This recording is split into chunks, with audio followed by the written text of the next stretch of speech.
Good morning, Day, and good morning again.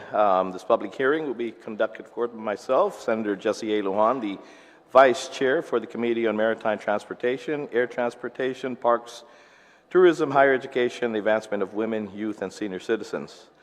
I am today's public hearing officer and sponsor of the resolutions that will be heard this morning. This public hearing is called to order. Today is Monday, February 5th, 2024, and the time is 2:07 a.m. In compliance with the open government law, notices for this public hearing were disseminated via email to all senators and all main media broadcasting outlets, the Guam Legislature's website, and the Guam Public Notices portal on Monday, January 29th, and again on Friday, February 2nd, 2024. The notice was also announced via the Guam Daily Post on January 29th and February 2nd. The public hearing is broadcast on local television, GTA Channel 21, Docomo Channel 112 through 14, and live streamed on the legislative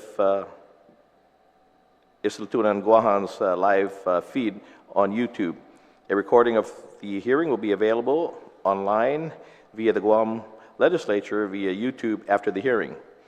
This morning, my office will be hearing testimony. Of course, the first resolution will be 179-37. Relative to requesting U.S. Congress and the Biden administration to favorably consider providing multi-year funding needed to harden Guam's infrastructure to meet the goals of installation, resiliency, and ensure Guam is capable of withstanding future natural and man-made threats and disasters, introduced by myself, Senator Jesse A. Lujan, co-sponsored by Senator Chris Barnett, Senator Sabina Flores, Roy Quinata, Dwayne Nicolas, Joanne Brown, William Parkinson, Telo Taitague, Christopher Dueñas, Frank Blas Jr., Tina Rose Muña Barnes, Jose Agustin, Therese M. Terlaje, and Thomas J. Fisher. I'd like to begin by welcoming my colleagues who are here this morning. Joining me today, of course, Speaker Terlaje. Good morning, Speaker. Senator Dueñas. Good morning, Senator Dueñas. Senator Taitague. Good morning. Thank you for joining us this morning again. Once again, thank you everyone for coming out and being with us this morning to introduce Bill 179-37 LS because we need to address this matter of utmost importance, central to the security and resiliency of Guam. Resolution 179 underscores the critical need for multi-year funding to fortify Guam's infrastructure. I understand the deliberations for the National Defense Authorization Act have concluded. However, this is not an issue that we can afford to dismiss, as this is not only a Guam issue or even a regional concern. It is an issue that significantly impacts the national security and strategic interests of the United States and its territories. As our island continues to navigate the ever-evolving geopolitical landscape of the Indo-Pacific, the need for infrastructure resiliency and sustainability continues to increase. Due to our strategic position, our island plays an integral role in maintaining a free and open Indo-Pacific region. The challenges we recently faced is multifaceted, ranging from the ever-present threat of natural disasters like Typhoon Mawar to the more insidious realm of cyber warfare, as we have seen in the cyber attacks on GMH, GITA, Docomo, and others. President Biden rightfully emphasized the pivotal role of cybersecurity in safeguarding our economy, critical infrastructure, democratic institutions, and national defense. With the looming specter of more devastating typhoons predicted by the National Weather Service, as well as the increasing military presence and the buildup of China and other man-made threats, it's imperative to strengthen our defense, that our defenses become evident. Furthermore, it is disconcerting to note that Guam's recovery efforts from Typhoon Mawar have been described as embarrassing in comparison to other regions stateside. As we contemplate the harsh reality exposed by these events, the call for robust, proactive measure becomes louder. The resiliency of our island, both in terms of military operations and civilian well-being, hinges on the upgrading of electricity, water, and communications infrastructure. Therefore, with the utmost urgency on behalf of the people of Guam, we urge the United States Congress to take a proactive stance in fortifying Guam's power, water, and communication system, an investment in national security that will yield significant dividends in the face of inevitable challenges. And I hope my colleagues and the public will join me in support of 179-33 LS.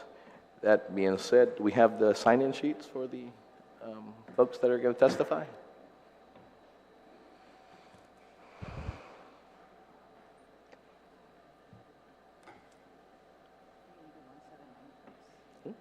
Yeah, because he asked.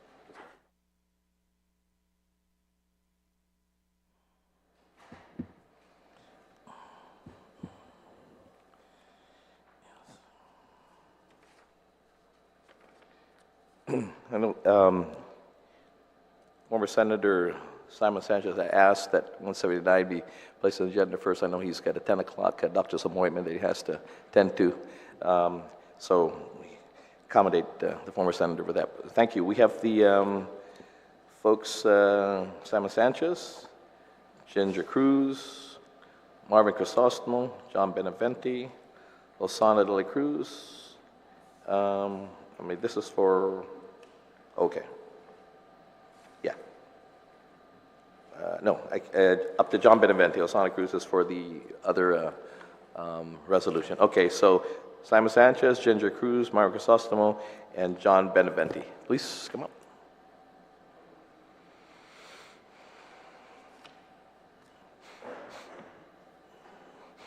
Yeah, please.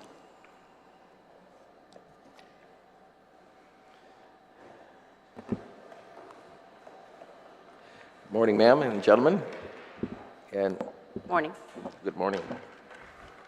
Senator, are you going to start, or sure. Are you going to yield to the lady? I'll be yielding, yielding in just a little bit. Go ahead. Thank you. This may be the fewest words you ever hear from me at a public hearing in a long time. Thank you, Senator. But Buenas, Chairman Lujan, Senator Lujan, thank you for holding Go ahead and this state hearing. your name and the position. Yeah, thank you. Guapsi Simon Sanchez. I am a ratepayer. I'm a member of the elected CCU, although I'm speaking here only on my personal behalf and not on behalf of the full commission. But as you will see from my testimony and Mr. Benavente's testimony, the CCU is in support of the intent of the resolution to look at how we can make energy resiliency come to the fore and how the federal government can assist us in funding energy resiliency, because when you protect the people of Guam, you protect the people of America. And the best way to protect our country is through deterrence and showing that Guam is strong and ready and resilient to deal with both natural as well as man-made disasters. I just came back from a cybersecurity conference last week, and the tabletop model was, what would happen if you got hacked during a level 2 typhoon? And I kind of chuckled at 2 because, at 2 we don't even put up the shutters, but we just went through a bad typhoon with Marwar. And it was they were very keen on what happened. What did Marwar reveal to all of us after 20 years since Pongsanwa?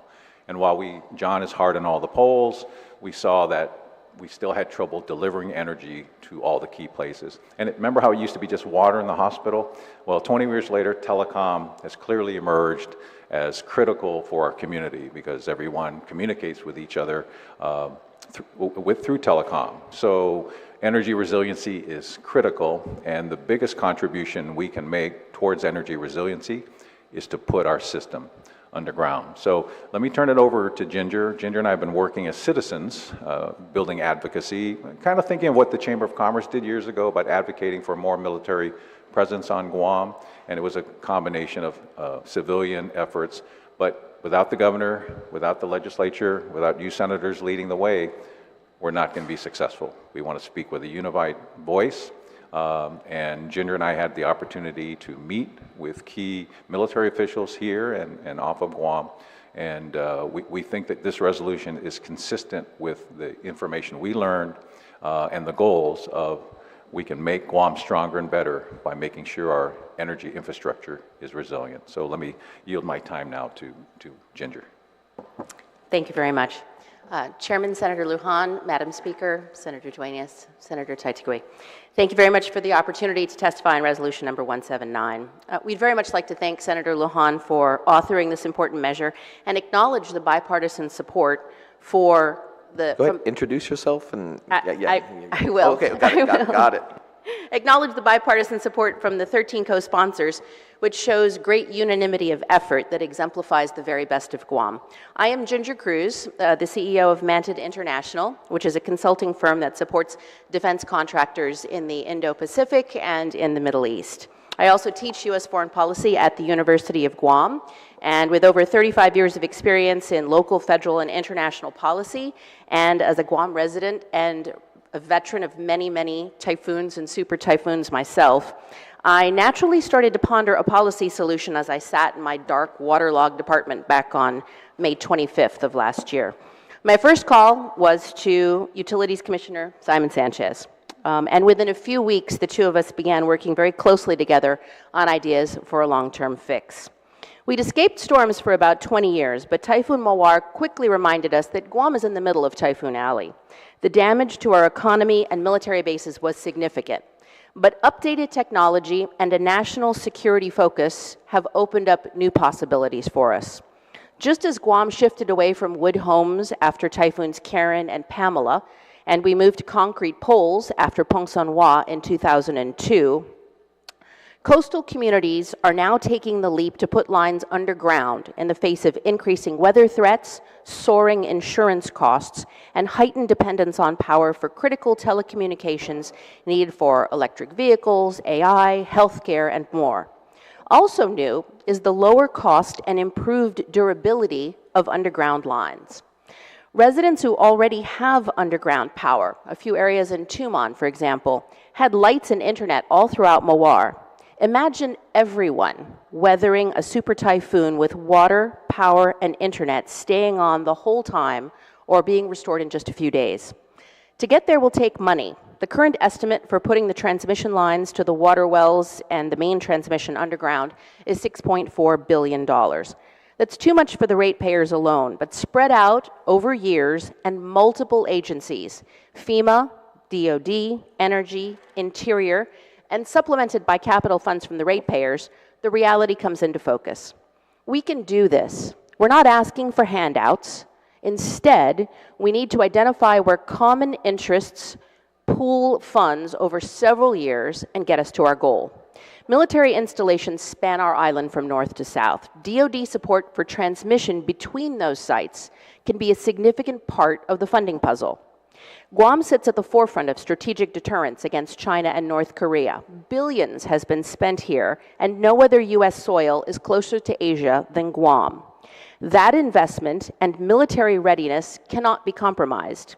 GPA powers the military inside and outside the fence, and we'll need to provide consistent power to assure national security. Simon and I worked with lobbying interests and the congressman to get language in the National Defense Authorization Act, which is now law. It directs the Department of Defense to report on the adequacy of civilian infrastructure resilience in the event of a natural disaster. That's a great first step. Now Resolution 179 will set a clear goal to drive more grant applications and federal requests. But island leaders can't just stop here. Everyone needs to lend their voice, writing, advocating, pushing these funding agencies to make it a reality. Only Guam is going to advocate for Guam. The feds have 50 states and 4 other territories to worry about. We need to make our own case, and we need to be persistent. Simon and I have met with the governor, the Chamber of Commerce, the Joint Region Marianas, and Air Force leadership.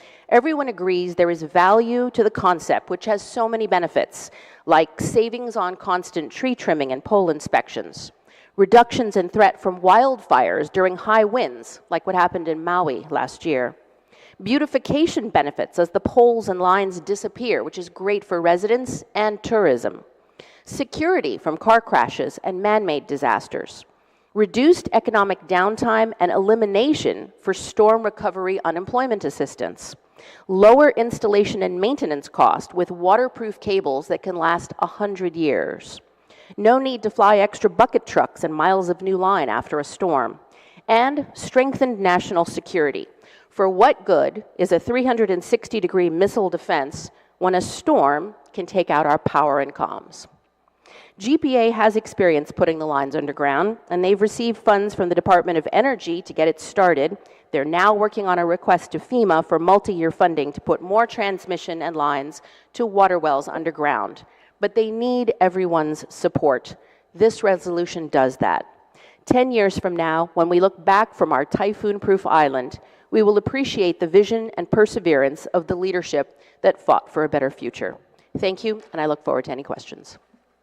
Thank you very much, Ms. Cruz. Mr. Benventi. Thank you, Chairman Lujan, Madam Speaker, Senator Dueñas, Senator Brown, Senator Taitague. My name is John Beneventi, General Manager of Guam Power Authority, and thank you for allowing me to testify today on Bill 179 and providing our letter of support. The Guam Power Authority strongly supports Resolution 179-37. As the agency's General Manager, I have and will continue to work to strengthen and fortify the island-wide power system for the benefits of all ratepayers. The initial military build-up plans of the early 2000s focused on the construction of Camp Blas and support facilities to host the U.S. Marine transfer from Okinawa and the expansion of military infrastructure and Naval Station Guam and Anderson Air Force Base. Nearly a decade has elapsed since the 2015 Record of Decision was issued, signaling the beginning of an estimated $8 billion military construction MILCON investment for the Marine relocation. Overall, Guam MILCON is expected to total more than $10 billion by 2028. GPA, as the sole provider of energy for the island community, including the military, has been involved in some of the MILCON planning and construction to varying degrees. Tensions in our Indo-Pacific region has escalated. Threats from China and North Korea have substantially increased. These bad actor threats have developed in both sophistication and approach. Now the risks of cyber strikes are just as plausible as traditional acts of war, and both can cause irreparable damage.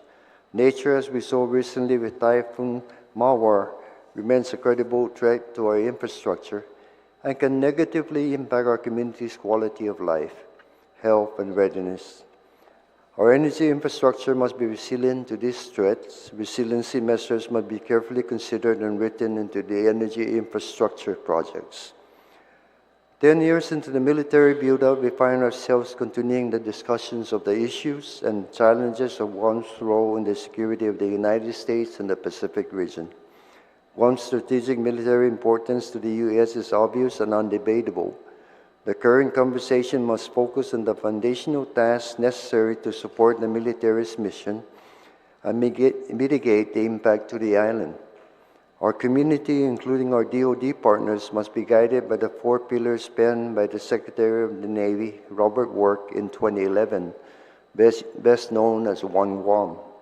Mr. Work summarized DoD's commitment to mitigate the military impact on the community by advocating as One Guam to improving the quality of life, developing sustainable and clean energy for a green Guam, and ensuring access to historical and cultural sites and pursuing a net negative DoD-owned land strategy. To this point, I urge DoD to begin earnest efforts for its commitment to green Guam energy infrastructure projects. The projected 100-plus megawatt demand to support the increased military mission must be discussed early and thoroughly in collaboration with GPA within the umbrella of the Civil Military Coordination Council, and some discussions have occurred and will continue in this matter. No? These projections will be considered against GPA's Integrated Resource Plan, the island's Evergreen Energy Master Plan to address the impacts on the island-wide power system. GPA revised its grid resiliency plans following Typhoon Mawar as it became evident that lines serving critical load must be hardened, often underground, to avoid and mitigate serious physical damage from natural or bad actor threats. Energy storage batteries have an increasingly critical role in the power resiliency. These batteries are an immediate power source to crucial assets. GPA's detailed mitigation plan will bolster energy resiliency to critical infrastructure, including water and wastewater, communication assets, hospitals and public health centers, and military installations. The table below shows GPA's key grid resiliency projects spanning from hardening of the transmission line and substation, upgrades to critical distribution systems, specific generation capacity advancement, to distribution system hardening. The summary of that, which I won't go through all, Mr. Chair, but it really breaks it down to 4 critical items, again, depending on what funding is available. First, underground transmission lines and indoor substation. Without transmission lines, systems, and everything, we can begin to really immediately repair critical assets or customers. It's like having power at your main breaker. You gotta have power at your main breaker before you can do anything. So substation underground will provide you power at the main breaker. So in any village, you can start going out and repairing others. No?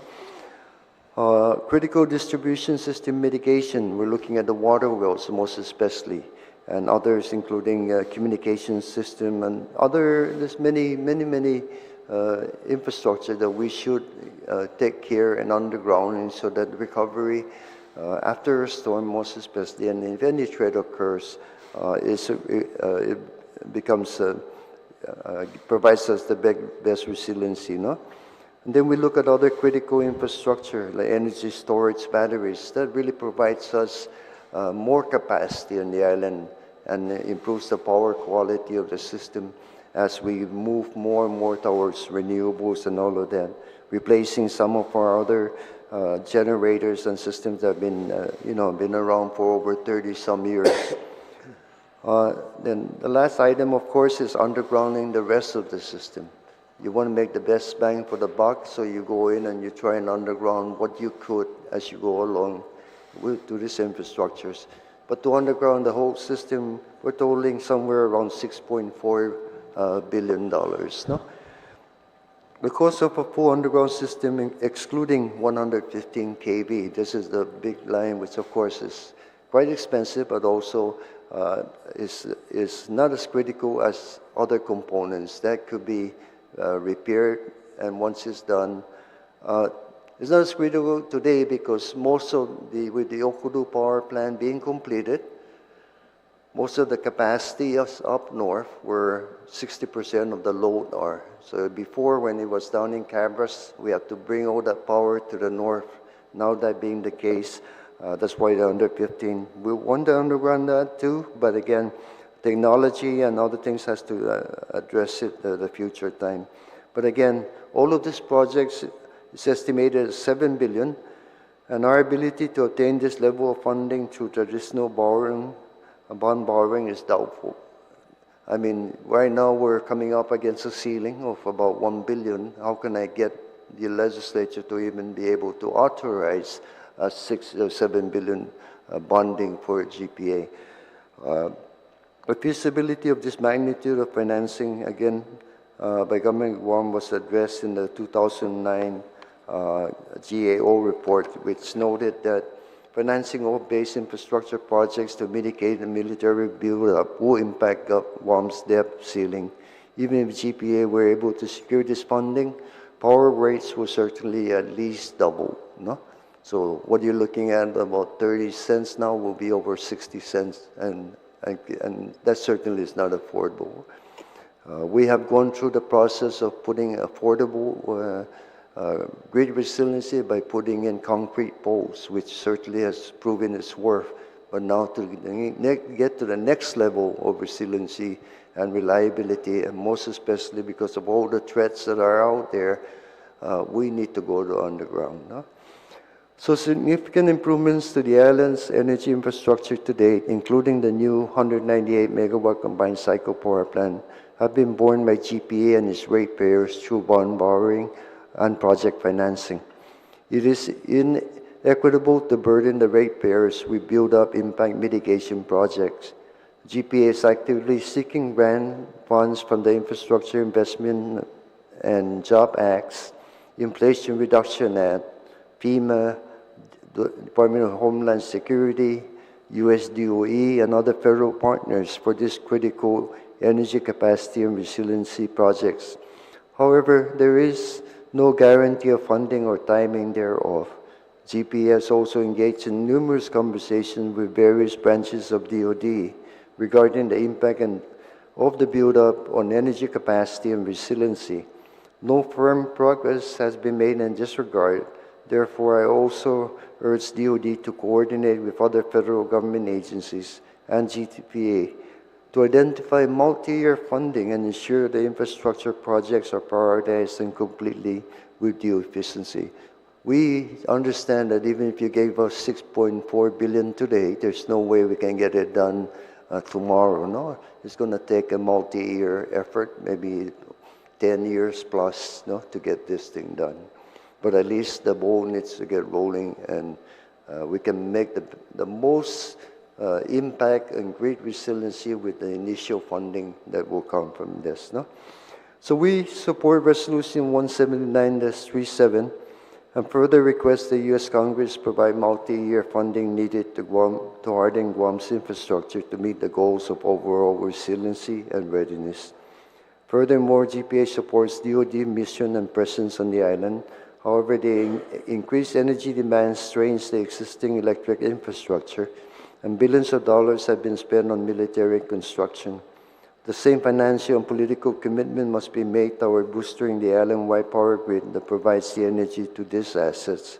Any and all efforts to increase energy capacity and resiliency for DoD must follow the One Guam approach. It must benefit all the island's ratepayers. And that, thank you, Sizus Maasena. Thank you very much, Mr. Benventi. Well, let me just ask this, and thank you for again, stressing the fact that the cost and the need to underground all of Guam instead of just the main grid. But let me ask you this, because last week we were briefed by, of course, the makers of the micro reactors. And, I'm kind of reading between the lines, and I remember in the first talks about the military buildup back in the early 2000s, at that time, the military, you remember this, they threatened to segregate their power. Remember that? Kind of, sort of, yeah. And I'm just wondering if we don't, and I'm glad you're saying that we need to speak with one voice, because if we don't, the need for national defense, the need for redundancy of power, especially now, is very critical. And it's redundancy after redundancy. And if they're talking already about possibly micropowers for their missile defense system, I want to be able to piggyback on the fact that the missile defense system, I think there are 19 sites that said they were going to have. And they're not all going to be on the right alongside the main grid. They're going to be in different places. If we can piggyback on that fact and request more funding, and maybe Ms. Cruz, how do we leverage that as someone who's worked with the Defense Department? How are we able to leverage that the military's needs with the civilian needs as well, because One Guam defends, but also again, our daily living. So, Senator, if I may, because thank you, I need to leave a little early, and then you can ask them all the hard questions. But we have an example already. So, when the buildup first started, Japan wanted to build a separate power system and a separate water and wastewater system for the Marine base, which is just next to Anderson, right, and next to old NCS. And we pointed out to them that our new wastewater, or our current wastewater facility, is only a mile away. Why would you want to have two wastewater plants within a mile of each other, one serving a little base, the other one serving all of northern Guam? And working together with, at the time, General Bice was the head of the group, but working with DoD, they agreed that it was in mutual interests of the civilian community and the military community if they took Japan's money and upgrade the northern wastewater treatment plant to secondary treatment, expand the capacity, and they did it at no cost to the people of Guam. So there is an example that it is possible to work together, work with DoD, and where there is common interest, see if we can share resources Anderson hardened to, after Pong San Hua, Anderson hardened to their gate. Big Navy did not. Anderson had power during Marwar to the gate. Big Navy did not. Surprisingly, within the gate, they still have wooden poles. And for the record, Hawaiian Electric still have wooden poles. So we're very far ahead in terms of resiliency with the concrete poles, but as John pointed out and Ginger knows, you all know, we can't afford to underground. Our ratepayers by themselves cannot afford underground. So we're trying to duplicate what has been successful in this community, where the governor, your predecessors, yourselves, prior governors, and the community have reached out to the broad federal government, particularly DOD, and say, where can we find partnerships to share resources that benefit the citizens of Guam and the citizens of America? And so your resolution fits in that niche. We're sort of starting the same routine. It's a bigger ask, it's underground, it's in the billions, but the solutions that are in the billions provide so much more protection for the people of Guam and for the people of the United States. And I think that's why you see sort of this united effort on the civilian community, John B., all the hard work he's doing. The integrated resource plan that's going to come out will update our plan. It's going to look at small-scale nuclear. From what I've learned, and John's more the technical, the small-scale nuclear is going to help shoot a missile, isn't going to power your island. It's just different things, right? So we still need to focus on generation, distribution, and the biggest piece to improving the quality of life for the people of Guam is to get distribution underground. And that will serve the interests of our people, it'll serve the interests of DOD, it'll serve the interests of our nation. And that's why we're so grateful that the legislature has stepped forward, and all of you have stepped forward to co-sponsor a resolution that speaks on behalf of our people, saying, this is good for our people, the people of Guam, this is good for the people of America. Let's do this. Thank you, Senator. So specifically to that, the National Defense Authorization Act, as it was passed and signed by the President into law, there's a section 1077, which actually calls, and I put it in the presentation which was provided to the committee, it calls for an assessment and recommendations relating to infrastructure, capacity, resources, and personnel. And specifically, it's looking at DOD to come up with a requirements list for fiscal years 2024 through 2029, which is great because it spreads it out.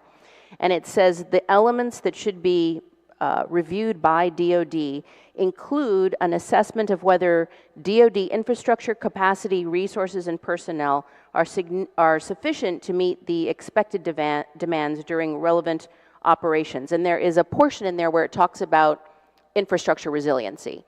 So at this point, this resolution, once it gets passed and signed, getting to the Office of the Secretary of Defense, sort of, of course, copy it to Joint Region Marianas, but really, Office of the Secretary of Defense is putting together right now an analysis, and they have to report to Congress. And during that report, they would be able to, through the Congressional Affairs Committee, make recommendations for the next 5 years moving forward. And if we could get the consideration of this amount spread out over 5 years and get that through DOD, maybe a portion of it would come from FEMA still, but it's in DOD's interest. So I think all of the pieces are there already, and this resolution would answer one of those questions. If it gets to the Office of the Secretary of Defense, then they have that. That would most likely be a consideration when they produce the report. That would then be provided to Congress, which is where we can get the funding. One other question. Again, out of ignorance of how Washington works at this point, we have an election coming up for a new presidency. Should there be a new president? Again, the current president may be in favor of this and move on with that. How does that work if there's a new president in place with our asking? Would we have to re-ask? No, I believe this is at the level of the bureaucracy at DOD. Keeping it out of the political requests, and this isn't really a request to Congress to help out Guam. It's a very straightforward request. We're talking about base resiliency. We're talking about a national security capability and readiness imperative. And if you use all of those DOD terminologies, it's in DOD's interests to plan for and find the funding to harden that huge section of power, because over 25% of Guam is essentially used by every single branch of the military. But it's helping them with the numbers.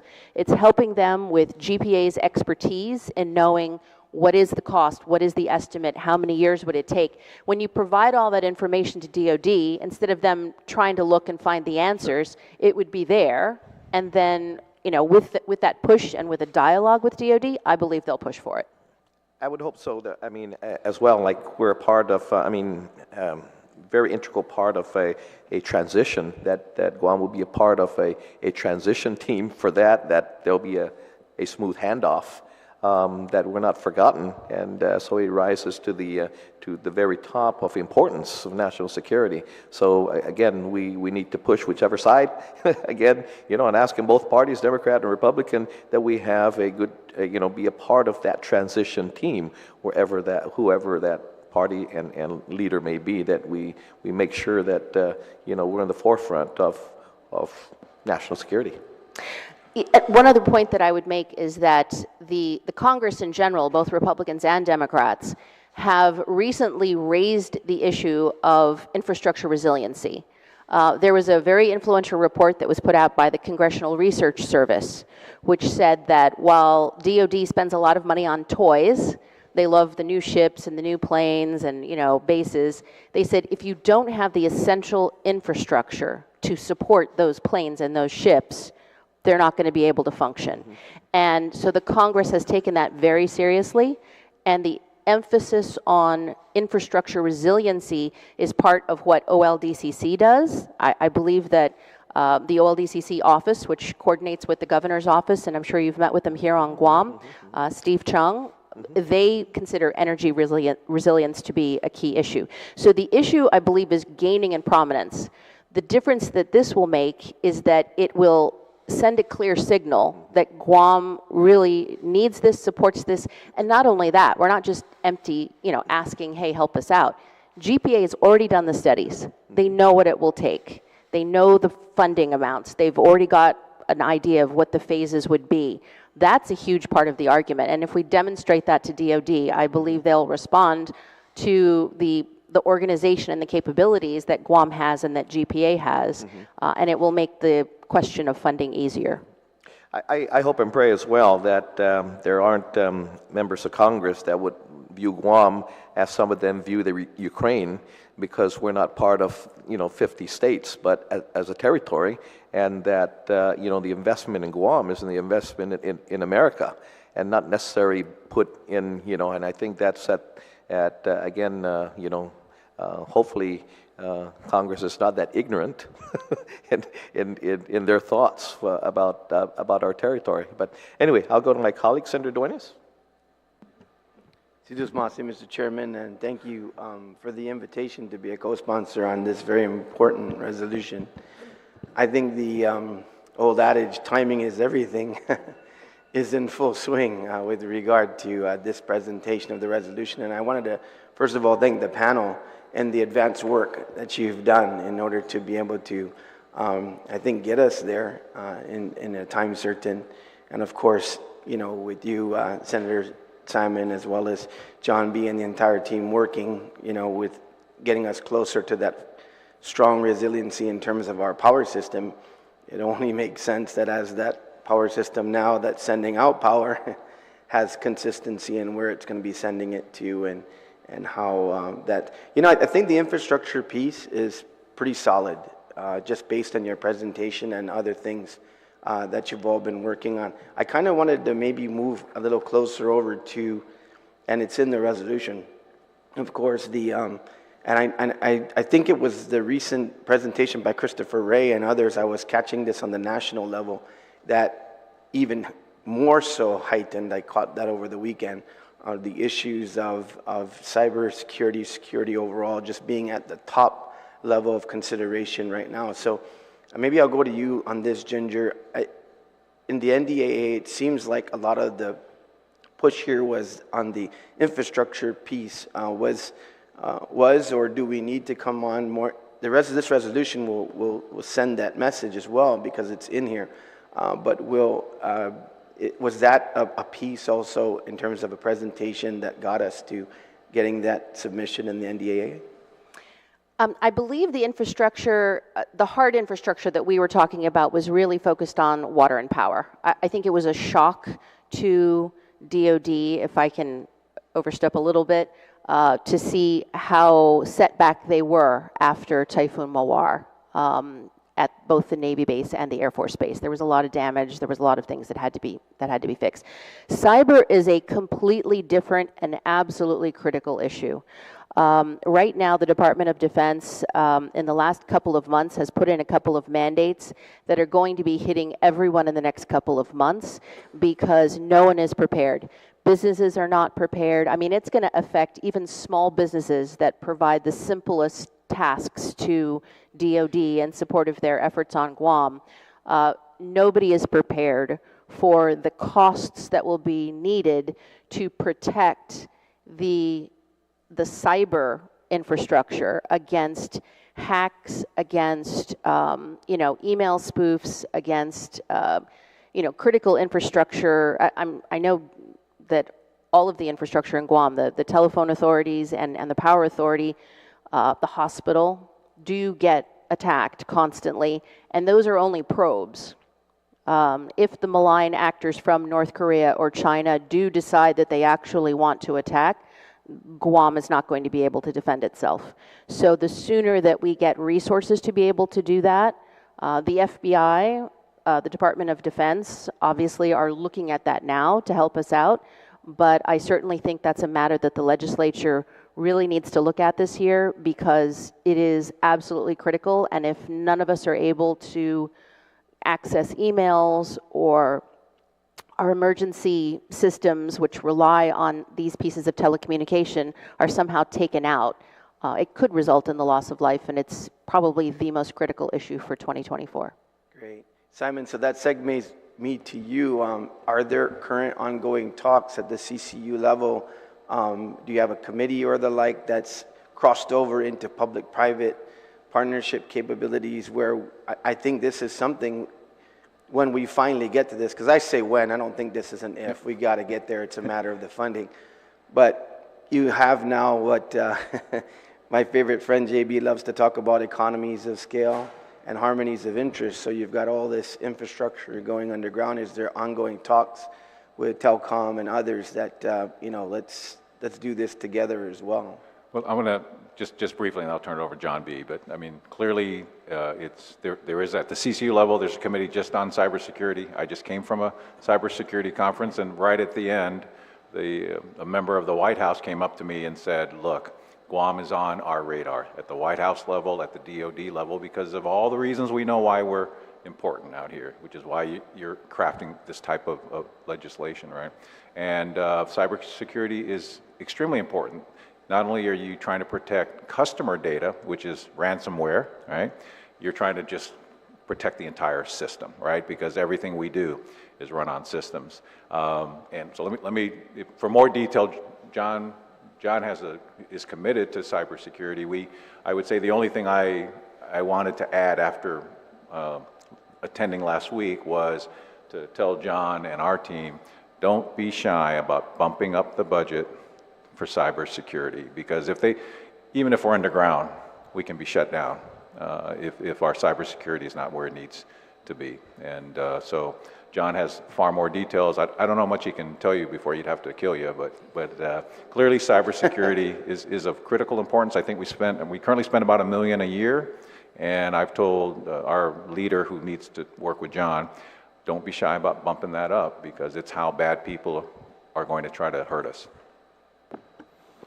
So yes, on cybersecurity, actually, we've had everyone under the son of DOD and the federal government working with us, from the FBI, most recently the Coast Guard from the highest level in DC was here, and their team just completed another assessment. So we've been having all this assessment done of GPA with recommendations forward. So Homeland Security, Department of Energy, everyone has been actively involved in the cybersecurity mode for most especially Guam Power Authority and Guam Water Works Authority, because again, we're one team in terms of cyber in the area. In terms of the infrastructure, most of our lines now, or communications, is going through fiber optics. We're only a stone throw away from having all our major infrastructure in fiber optics. There's only about 6 areas in the south, but the north. Are we working with the communications? Good question. Actually, GTA just reached out to us recently and about underground lines and everything. So yes, there is work now in preparation because we worked very closely during the Typhoon Mawar. Of course, you know, which are the critical assets and most important. So yes, our team are working on projecting. In fact, they were thinking perhaps investing in some of this. However, even our thoughts are saying the 6.4 billion that we're asking for really encompasses a lot of that, and you know, having them just tie in or something might be the way forward. But yes, we are working with the communications team. Yeah, and as I pass it on, I'm sure there's other big questions here from the panel. Yeah, the reason why I was really trying to nail down on the economies of scale, public-private, is they may want to upgrade, you know, while the digging's going on, while all of that technology's putting, you know, I'm sure they've got resilient stub outs now and have put, you know, what they thought would be, you know, into the future. But man, this is the biggest criticism we always get, especially when this is going to be adjacent to public rights of way, is can we try to, you know, maybe get everything underground in one shot for the next 50 to 100 years? I mean, I know that's wishful thinking because we have breaks and the like, but I mean, in general. Yeah, very, very good point, Senator, and I hope everyone hears that, because just giving us a little chunk, no, and saying we're going to put this in as priority, yeah, only delineates that we do so much. Giving us a big chunk, no, then we can plan the systems and then start putting in all the conduits for the future, no, not only to serve the most critical infrastructure, but all the conduits for distribution, fiber optics, everything in one shot. No?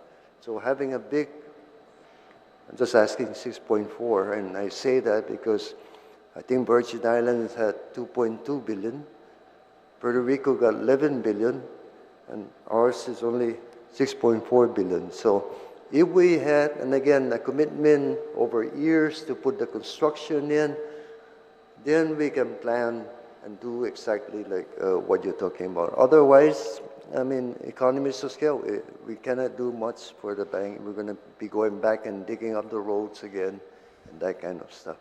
Even if I could get the approval from DPW, no, because they've really been very stringent on us, even in the construction of the Okudu Plan pipeline. So we're trying to move that along.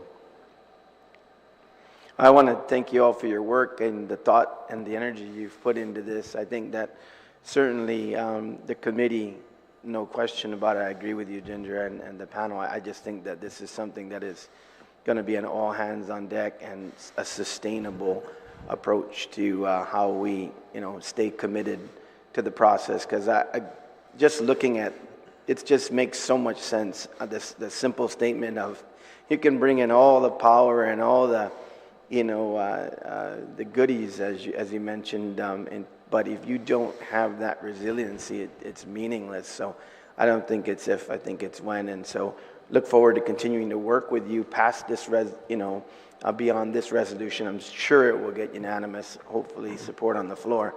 One minor point here, Simon, my takeaway from the actual folks that came in and talked to us about the initial plan of the missile defense system, when they at least made their presentation, a couple of questions that I had was, their discussion of the micro power capability was more that 19, I believe, of the 20 or 21 sites are all on DoD properties, but they're remote properties. They're properties that probably not a lot of infrastructure will go to for a long time. So with the limited requirement of power, I think on this micro, we're looking at between 1 and 5 megs, and it's standalone power for 3 to 5 years at a time, really just generating for that period of time. That was the takeaway that I had, was that they weren't looking to, like you said, necessarily feed the grid, but, if this system is out in the middle of 200 acres and it's the only, system that's there, it doesn't seem like it makes sense to run a huge line in and have all that disruption when it's basically can be a standalone power source for that unit. So DOD is our customer till 2032. Right. By that point, Ukudu has been built. John's opening new renewable packages, probably solar, but all with batteries for shifting. So the paradigm shift away from carbon to reduce prices, increased reliability on the generation side is well underway. But we need to distribute the energy, right? And Marwar, I was sitting next to Indo-PACOM last week, and the guy used the same phrase you've heard me use. I said, yeah, Marwar showed we had holes in our panties. And that's it. and the thing when Ginger and I were meeting the bases, right? We forget that those bases are 50, 70 years old. Their buildings were leaking. They had issues beyond power. And so the investment in Guam that DOD is looking at, we heard numbers from 8 to 12 billion just for Big Navy and Big Anderson, right? In addition to Blas. So as Ginger pointed out, there's billions coming here. But if we don't get the electricity piece, the distribution piece correct, then we're not going to be successful. And that's where this resolution falls into place. And more importantly, speak with a unified voice, right? We look forward to working with you and the governor. Do we want to go to Washington? Do we want to go collectively? The Chamber of Commerce has shown they still go on their own, but we were interested in having government and civilian communities come together, and if we agree that this is something to pursue, can we work together with all of you and the governor and the community to make this happen? Because without the governor and you, it's just me and Ginger, right? And the chamber. It's okay. It's not as strong as without an expression of policy at the legislative level. The governor was very receptive to this, and it may take, beyond passing this resolution, more overt actions from all of you as our senators to help bring this message to Washington, get the funding. Congressman Moreland has got DOD requiring them to give us more information by the end of this year, this fiscal year. We're going to have a lot of information. John knows what he's doing on his side. We can do this. The Northern Wastewater Treatment Plant was an example of where DOD, when it was in their interest, would pay for infrastructure upgrades. And that's another piece of the puzzle that the three of us collectively thought, that's what we're trying to do. Your resolution is trying to do the same thing. So DOD has been a customer of GPA now. So GPA has been supplying all the energy for 30 years. They just signed up for another 10 years in 2022. So, yes, the grid, in no uncertain term, the grid is strong, no? But there is a bigger requirement, a bigger resiliency requirement today, not just an affordable one, no? Because of all the threats that are around us, and of course, even after Typhoon Mawar, 150 mile per hour winds, 45, 50 days is still not the best, no? So that's why, and as noted, they really have not put money, DOD, into the federal bases, really, like Naval Station. And so there's a lot of requests now to try and upgrade, which we certainly support, you know. All our customers, including the Air Force, should get into underground system to ensure that when we provide the power, which we do, for example, to Anderson Air Force Base, I'm not sure the senators are aware, but Anderson Air Force Base did not lose power throughout this storm. Throughout the 150 mile per hour winds, we were serving from Dedido combustion turbine underground line up to Anderson. So Anderson has 7 megawatts, which is about 50% of what is their normal load throughout the storm. So again, that is the model, that's the proof in the pudding that we can, and this is the system that we should pursue. And so again, what we're asking for is not, I mean, the issue of capacity And again, that's kind of referring somewhat to when you talk about the nuclear stuff. The issue of capacity is going away. Bukudu is going to come online. We're striving for close to 50, if not 50% renewable by 2027, 2028, with all the bits that are in today. If we, at the end, see that it's achievable and the Commission approve it, we're that close. So it's not really more capacity issues in the future. It's more how do we strengthen the transmission and distribution system. So, and again, when they talk about this nuclear stuff, and again, I'm not sure what has been referred, but what I've seen or heard is that they're still really in the pilot testing. They're 1 to 10 megawatts. I think we better strengthen the system now and get that missile defense system up now. And so again, the key here is, you're correct. I always think about economies of scale because at the end of the day, it costs money just to be on standby, right? So the cheapest energy is from GPA, no matter which way. So you have standby generators in these facilities. You have redundancy, so that if one line goes out, you can still feed it. So we're working with them to try and make sure that that's supplied. No, but again, we're not asking. When I look at the magnitude of investment being made in Guam for the protection of the U.S., no. And I look as to how can I protect the bases and everything, which we certainly take very seriously, then this is what I need. No? So if everyone, it's not a matter, I'd like to say, we don't need any more studies. This is what we need, just funding, more studies here and there. No, we don't need any more studies. We studied this thing to death. And we just need money, and once we put that money in, you start to see the impact. So again, we truly support this, and again, I will echo that everywhere I go. Is that just waiting for the funding. No? Thank you. I just had a breakfast meeting with a business group, and they said as they watched the whole confluence of the world events, they said, man, God not only blessed Guam with beauty, but location. So we got to continue to sell location, because even for all the cables going to CONUS, I mean, the bottom line is that the best power station is Guam.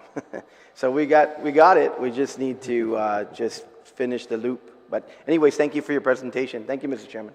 Thank you, Senator Dueñas. Thank you, Mr. Chairman. I apologize. I'm going to need to go. Thank you. Take care of this. Thank you, Senator. The people that actually know what's going on are sitting on my left and right. Thank you, Senator. I didn't want to answer any hard questions. I just wanted to leave it for them. Thank you very much. But thank you so much. Thank you for the support on the resolution, and let's pass it on. Let's keep working together. Thank you. Thank you very much. Speaker Terlaje, but before you go, let me just thank Senator Brown for joining us this morning. Thank you very much. Speaker Terlaje. Thank you, Mr. Chair, and thank you for your testimony, Mr. Benavente and Ms. Cruz. I guess I was going to check. So according to Simon, CCU supports this resolution. Will CCU be submitting a resolution itself as well in support? Yes? Okay. And so just in general, of course, I don't think it's correct that there's only 2 people in Guam who are advocating for this. I think it's evident you've made plans. When were your plans made? Because according to some of the testimony, 15% of Guam is already underground. And then, of course, we all heard about Anderson during the storm. Believe me, everybody knows that, and they want to know why that did not occur for their area as well. So who are the 15% that are underground? And you refer to a mitigation plan in your testimony. There was testimony regarding studies by GPA, right? So I just want to know if you could just clarify which mitigation plans and which studies you're referring to. Is this only done after Malwar, or these are done before, prior? We've actually, if you know, we didn't get to 99% concrete pole and stop working, no? As we have said, we've always been working on this. If you look at some of the villages, Talafofo, about several hundred customers there. You look at Deridu, over 400 customers are there. You look at Agat's and the Agat area, about several hundred, again, customers are there. I don't know whether you're familiar with the hybrid system, Senator. The hybrid system is where the concrete poles are still there with the overhead, but then underground to the family homes. Remember, though, there's 30, 40,000 homes here or so. Each one has a weatherhead on their house. But you notice now that they're coming to the front with the pedestal. But we also, through the hybrid program, went in and invested, I think the more recent one was Agat. We invested $5 million to underground from the road all the way to the home, up to the existing weatherhead. So now they don't have that weatherhead there. So that's what the hybrid system is, and we've been transitioning to that because that's all we could afford within a reasonable factor for the rates. So we will select certain areas that are always very difficult to restore after a storm and convert that to underground. So when we say 20% of the island is underground, there's about 20% of those type of customers now that have hybrid underground to the front of where the concrete poles. The next step is once we get more funding, we underground that main pole area and you're underground. But that's the most costly portion of the underground system, is taking it to the homes, because again, that was not started early on, of course, because of affordability. So yes, about 20% of the service weatherheads and all of that are underground. So much of the transmission, the whole northern part of the island transmission system is almost underground, except for a link. When I say north, I'm talking from Machechi, Deridu, Harmon, up to the north, except for Deridu to Harmon transmission line. And that was about a $30 million project that we got for mitigation from one of the typhoons that we put in. And again, that's proving its worth. So this is where the rest of it is going to happen. No? All right, so we have, the ratepayers have paid for parts of that, right? The transmission yes. becoming hardened and the poles, and you're saying it's elective for homeowners to put theirs out to the street underground versus... No, it's not elected. We went in... You decided? And decided to do this whole area so that after a storm, we just fix the main line and we have several hundred people come on. So all in the interest of making the best bang for the buck in recovering the storms, we're starting to invest what we can in pockets of areas that another pocket of areas. So that's the key. All right. Yes. Thank you. So that is part of a plan that was laid out in prior years. And what about this GPA's detailed mitigation plan? Is this after Mawar, or this is part of that plan that you made in prior years? Yeah, you talked about a GPA's detailed mitigation plan. What? Yes. Where? I'm just asking if there's one study, more than one study, when I wanted after the storm, have it confirmed that these were done prior to Mawar, of course, also, right? After how to harden our system. After the storm, the question is, okay, what do we need to improve the recovery? And of course, based on the fact that 99% of the island is already concrete pole, and we've been starting to migrate with hybrid, so we look at what would it cost? Because again, we're looking at, we understand that mitigation funds could come to us from FEMA for other things. So this is where we laid out everything, including batteries and everything. They're all including here that will help the authority provide service through thicker storm or through threats, national threats. So the emphasis, and again, even prior to this, we were already we've been having discussions with DOD and others about the making Guam more resilient due to the fact of the Chinese threat and all of that. So this okay, but then we had a concerted effort to put this together so that we knew what it would take to make it happen, and we knew how much money to ask for. We didn't just pick a number all of the So this is how this became, no? Because we understand our So this system. is a new plan created after Mawar for FEMA and for DOD. Oh, and this is in addition to plans that you had prior to Mawar as to how to harden the entire island, correct? Yeah, before that, it's really what we can spend 6.4 billion. So we're looking at which are the critical areas that we should do some hybrid underground system. So it's more what funding can we provide a little at a time. We haven't gotten to the point where we were going to go borrow money for funding, because again, that requires rates. No, our critical goal has been to get the new power plant running, get more renewables online, get the energy costs down, and make it affordable and sustainable through renewables, and at that point, allow for more infrastructure from other entities, for example, data centers and everything, bring in more customers, bring that, and then we can start lowering the base rate component of the system. Start investing more and more in the system. The opportunity came up after Mawar, and of course, through the more and more exposure and more importance of Guam to be strategically important, that we thought it's best to just quantify it and address what is the quality of power that they need for us to sustain energy to themselves, to the military, and the community at the same time. That's why we're always saying the one Guam approach. No, you can separate. I mean, you can say just did it for DOD, because everybody else is working for DODs outside the base. They're impacted. No, just like communications. They have phones, but they can communicate with anybody else. So, yeah.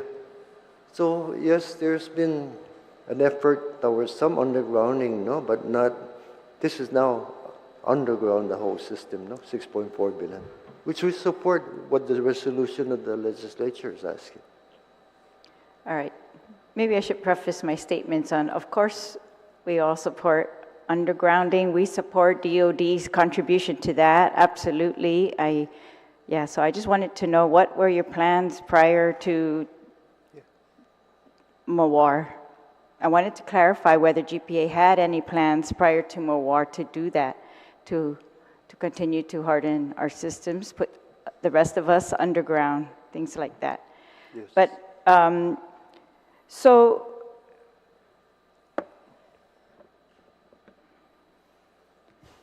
what do you expect from FEMA in relation to this description of undergrounding? Do you expect FEMA to contribute to this, or you're asking FEMA for something totally separate? We've asked FEMA for all of the 6.4 billion. We've asked other entities to fund there. So okay. We're asking everyone to contribute to the 6.4. All right. And so there are various mitigation paths within FEMA. One is reimbursement. Another is this type of grant, which has limited over so many years. So we've asked that. We submitted our applications for this 6.4 billion. All right. And when Simon Sanchez described DOD's contribution to the wastewater system, maybe 10 years ago, was it? Anyways, it was all in anticipation of the buildup, of course. And I think he said DOD has signed on for another 10 years only. And, but what were your discussions with them prior to this? Were they any part of the Ukudu plant or simply customer contribution? Well, first of all, the DOD only signs 10-year contracts at a time, no? And so that's what happened. They have signed 3. They've already been in as a pool. Remember the power pool agreement? We took over, and Navy became a customer in the 90s, no? So they have signed for the past 30 years, I think 3 times. So now they're signing for their next 10 years, which they just signed in about the summer of 2022. So now they're into that, but it's really, that's how they sign. As far as Ukudu and everything, we do all the planning for all of that. We provide the ideas, the concepts, where we're going. We just make sure that they provide us their load forecasts, so that we ensure that we have enough capacity to service them. And the reason for that is we go through GPA, makes all the plans, then it goes forward to the CCU to get approval, even towards construction of the new power plant. And once we get approval there, then we go to the PUC, and the PUC then approves it, like the Okudu power plant, which is financed now by KEPCO and all of that. DOD is also represented on the PUC. They're a ratepayer, as a class of ratepayer. So therefore, they are obligated to pay their share of the system costs for Okudu and everybody else. So that's how it's all set up in terms of their demand and everything. No? Yeah, I'm just checking. When the buildup was being announced and studied, and there was clear that there was going to be an impact, and then they were planning to build bases, all of it, that was clear from the beginning that there would be an additional impact, that they had additional needs for security for those as well as us. And I'm just, I guess, wanting to know, weren't there efforts back then? This civilian military council that somebody pointed to, that's where the discussions are going to take place. That was also in place at least 10 years ago, and all of it. So I'm just asking, what was the plan for all these years for was it only simply that they're going to be a customer? So you planned, we built our systems anticipating that they would be customers, but that's it. No other contribution from them or ask of them. They've always been, there wasn't any ever talk about them going out and separating again. That's what happened with the power pool agreement. That's why all the transmission lines and distribution lines that were outside of the base have been turned over or in the process to be turned over to GPA as the sole provider of energy. So even in the time frame when we were talking about the first CNM, Civilian Military Task Force back in around 2007, 2009, no? They were only talking about 6 megawatts then, no? They were only talking about the Marine base relocating to Guam, no? It's only more recent, no, that you start talking about China and North Korea and everything. So much to the point that their needs a megawatt has expanded, and more recently are talking about close to 100 megawatts. So all of this really more recently started to evolve because they're required to provide us the capacity that they need to be able to be served. And they pay for that through as a customer, just like any other ratepayer. They pay through the rate paying process. So back then they only estimated 6 megawatts for the buildup, and you're saying now the needs are more like 100 megawatts. That's correct. And that's so much has happened in the world since then. I don't think China was posturing. The reason why they were relocating here was because of, if I remember correctly, they wanted to move them out of Okinawa. That was the reason. It was, it was more a Japan issue. So that's why they were willing to contribute to the So the relocation. studies, my point is that the studies that were done back then did not anticipate this, so GPA made no other agreement with them, you're saying, except to be a customer No, they for don't. the last 10 They don't have to. years. They don't have any other agreement except they're already a customer, no? So I'm okay. not sure where Well, that's because you're headed. asking them now to become contributors to our underground, putting all the systems I'm underground. I asking- hope not just, the bases, but the whole transmission lines through the villages to the bases, right? My contract today is with the NAFAC U.S. Navy. All right. What I'm asking is, I'm not asking only the Navy, I'm asking DOD, FEMA, and Air Force, everybody under the sun Yes. who's got some energy needs here to help us find a way to fund this. Yes. NAFAC is actually the energy that's being served to all the components here are coming through the rate base, no? Right. And And I so- agree with that. I agree and with maybe your one more efforts. point I'd like to note. I've also told them that any investment that they make in Guam results in savings to them.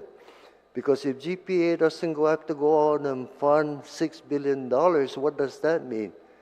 DOD doesn't have to pay 20% of their share for funding the $6 billion, see? Because they're all part of the rate base. Yes, and I agree. I'm going to repeat it again. We all signed on. We all agree with what you're asking today. My only questions are asking, what have we done in the past? And I thought that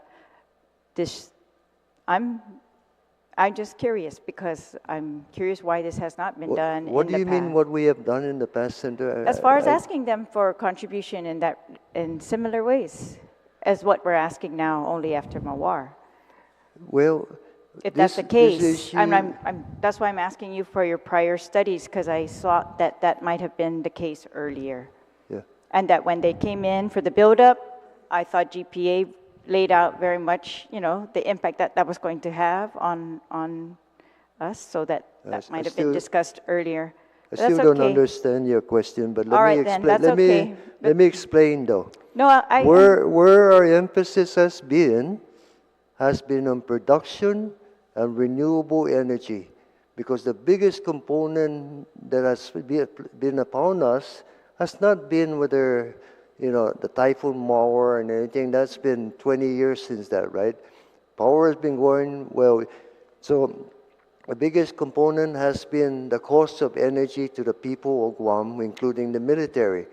So as you can see, that's where the integrated resource plan comes in. Integrated resource plan addresses resources, power plants, how you're going to get the energy and all of that.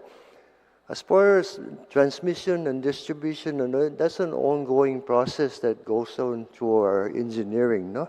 So, so again, but it became more immediately evident that we needed it after Mawar, no?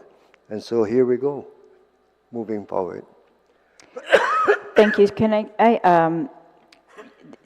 according to what you call your detailed mitigation plan, you're going to harden lines to critical infrastructure, including water and wastewater, communication assets, hospital and public health centers, and military installations.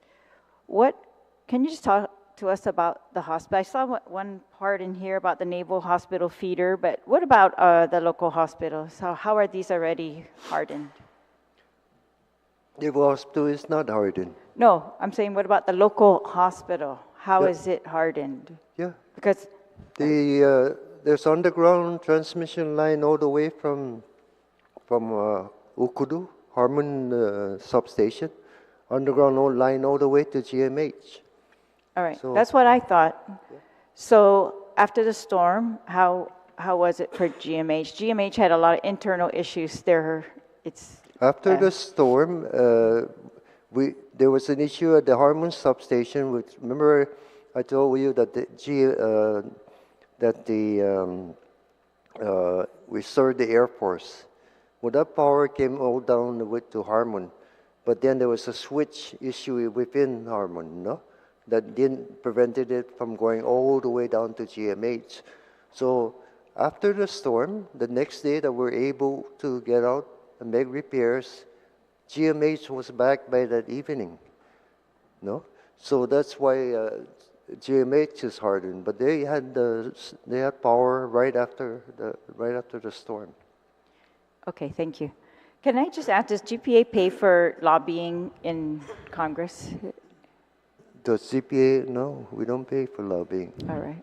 We're going to Congress to lobby, but we don't pay for lobbying. All right. Well, maybe then, Ginger, you talked about a lobbying, private lobbying group. Yeah, just so it says Simon and you. Is that then privately paid?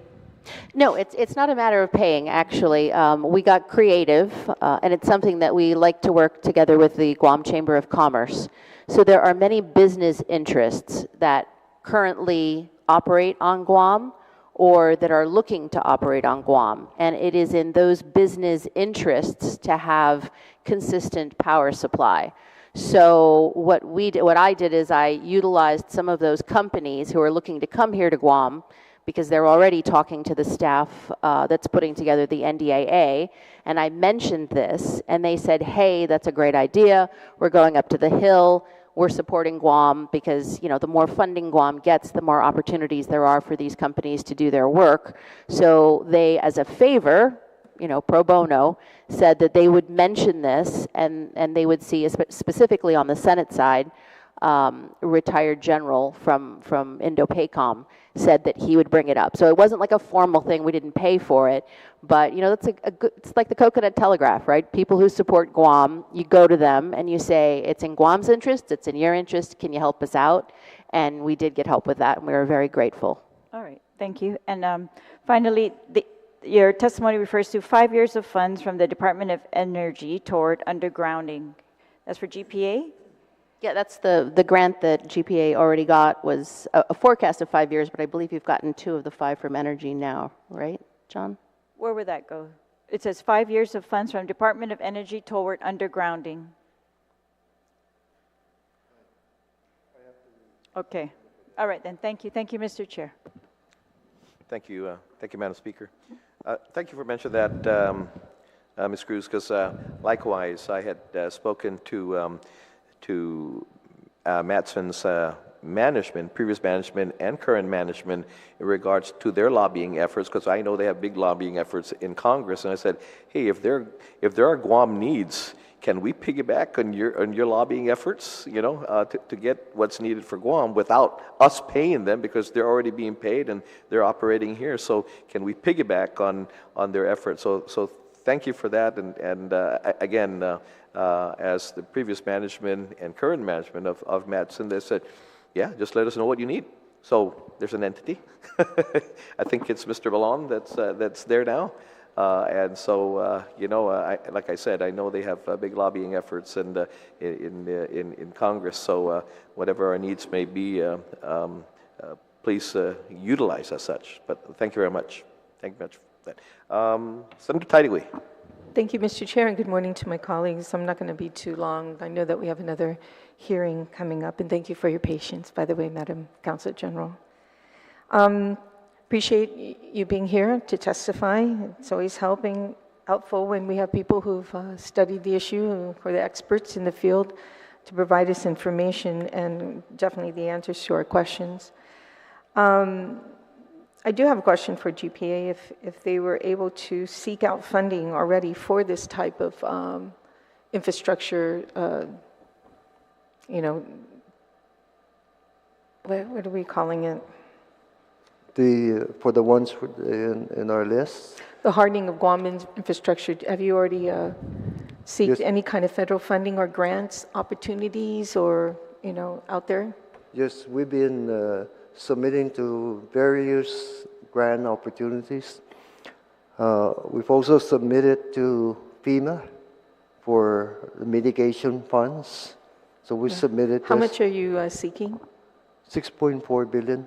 6.4 billion. Billion, okay. Yeah. So you are going out for grants right Yeah. now, and you are seeking that We've also opportunity. been, I think almost every one under the undersecretaries, Air Force, UD, have been to Guam visiting us. So I've been discussing this with them, telling them Okay. our needs. Okay. and all that. So we've been working on it. Yeah. Ginger, hi, good morning. Good morning.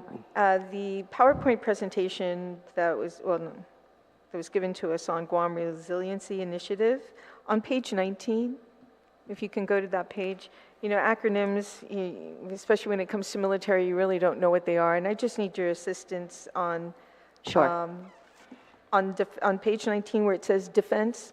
And for those who are listening, it's potential funding sources is what I'm referring to on this particular page.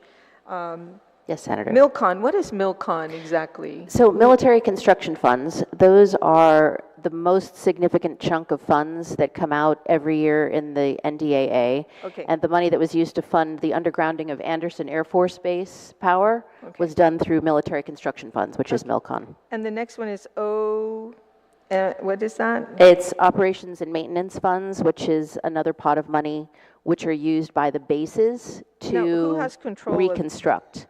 Okay, operating, yeah. So who has control of who gets this money? You know, who's the deciding factor? So the Department of Defense goes to each of its component agencies. There's hundreds of them, and everybody puts in the requirements, and then that all gets rolled up into the National Defense Authorization, and then the Congress decides Okay, it's how much Congress. comes back Okay. out. So what in is those funds. PDI? PDI is the Pacific Deterrence Initiative. So there is a relatively new, since 2017, major source of funding, billions of dollars, approaching $9 billion to support the buildup of the Department of Defense throughout the Pacific. Guam is at the heart of that. And so our opportunity to get funding from the Pacific Defense thank you. Deterrence Initiative. So it looks like there's almost like 3 different areas of pot of gold in each one of these. So the Yes, money's Senator. there. And the last one is the OLDCC. What is the acronym for that? So that is the liaison office that is currently run through the governor's office. Vera Topasnia is part of that coordination, and Steve Chung, who I believe has met with the legislature previously. It's an office within the Department of Defense that provides funding, and they're very interested in energy resiliency as one of their issues. They provide funding to communities that host substantial military bases and military operations. Okay. And Ginger, what does OLDC stand for, though? It is the liaison, Office of Defense Liaison. What does the O stand for? I'll have to look that up, but it's... Yeah, could you let it, okay, Yeah. If you can. You have Sure. my office number, I'd like to know what that stands Sure. for. Okay, moving on. It's important, of course, we know that this is going to help recovery faster, federal grants are there. My biggest concern, too, is the radio broadcasting communication during a storm. We all talk about, recovering is great, this helpful on recovery, but I think what was most important that we all experienced is the fact that nobody had access to radio broadcasting during a storm, and that's very unfortunate. It's critical for people to know what's going on, how soon it's going to hit us, and that was one of the biggest concerns I have. But of course, I've been advocating since 2018 on cybersecurity, fiber optic cables, and been working with that along with the speaker and moving in that direction. Wrote some articles about it, and of course, with the last year they had with Adjutant General Mike Cruz and his group working together with private companies as well as the governor's office and the military. It's something that I think we're all concerned about, and I'm glad that it's getting more attention, a lot more attention. I just want to, Mr. Benavente, are we still at about 38% power, as far as like percentage of power being used, that residents are using about 38%, and we have about 31 in commercial, about 21% in military and 11% in government of Guam. Does that still sound right, those numbers, as far as percentage-wise usage? The DOD is about 18 to 20%. 18, 20, so I'm right. Okay, so it is about 18. And we're still at 38 for residential, government of Guam at 11, and 31 for commercial. I'll have to give you those Okay. figures.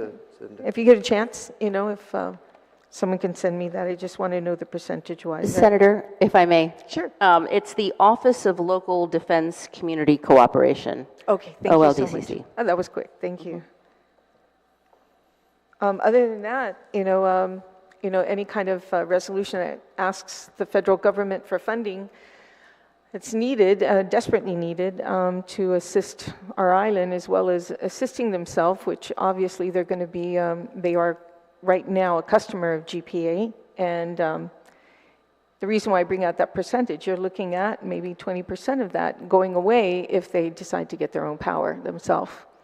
So we are looking at 2035 of being at 50% in renewables, using any kind of power source in renewables by 2035. So are we still on track with that, Mr. Benavente? We have the phase 4 bids in, and they're going through what they call the system impact study to ensure that the infrastructure they have to put in to send out that energy is correct. And if that's correct, or if there's some mitigation that has to occur and they can fund it on the same price, then they could be considered for award. And so the next phase... We were talking about the 2035 requirement to reach 50%, right? I'm leading up to that. Okay. So right now, there's about over 200 megawatts in bid at our office being evaluated.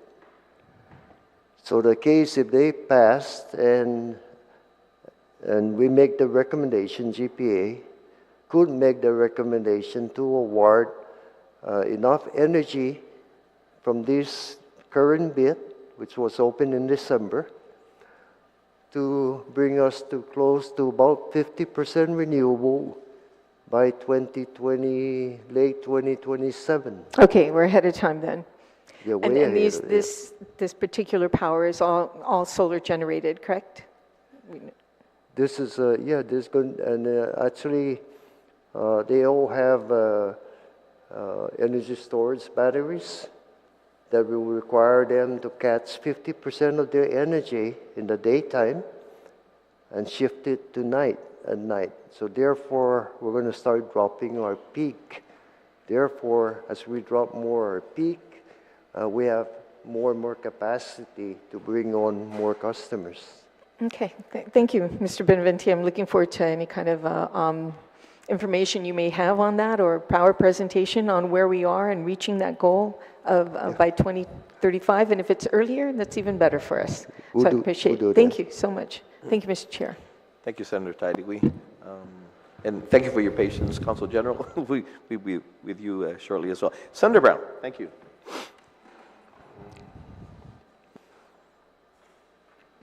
Thank you very much, Senator Lujan. I guess I can call you Mr. Chairman this morning for presiding over your resolutions, and certainly thank you to Ginger for being here, and certainly Mr. Benavente. You know, I find this fascinating with the military because I see these phrases that, and it's referenced in this resolution, that we are, here in the Indo-Pacific, we're the epicenter.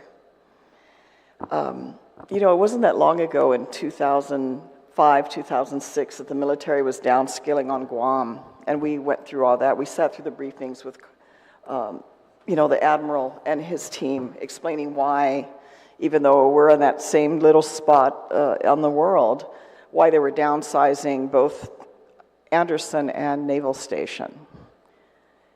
And then not too long ago, less than 10 years ago, they constructed a new hospital, and we're finding, as we see, that hospital was significantly downsized from what we will anticipate the need for. And so I don't know who's doing their planning.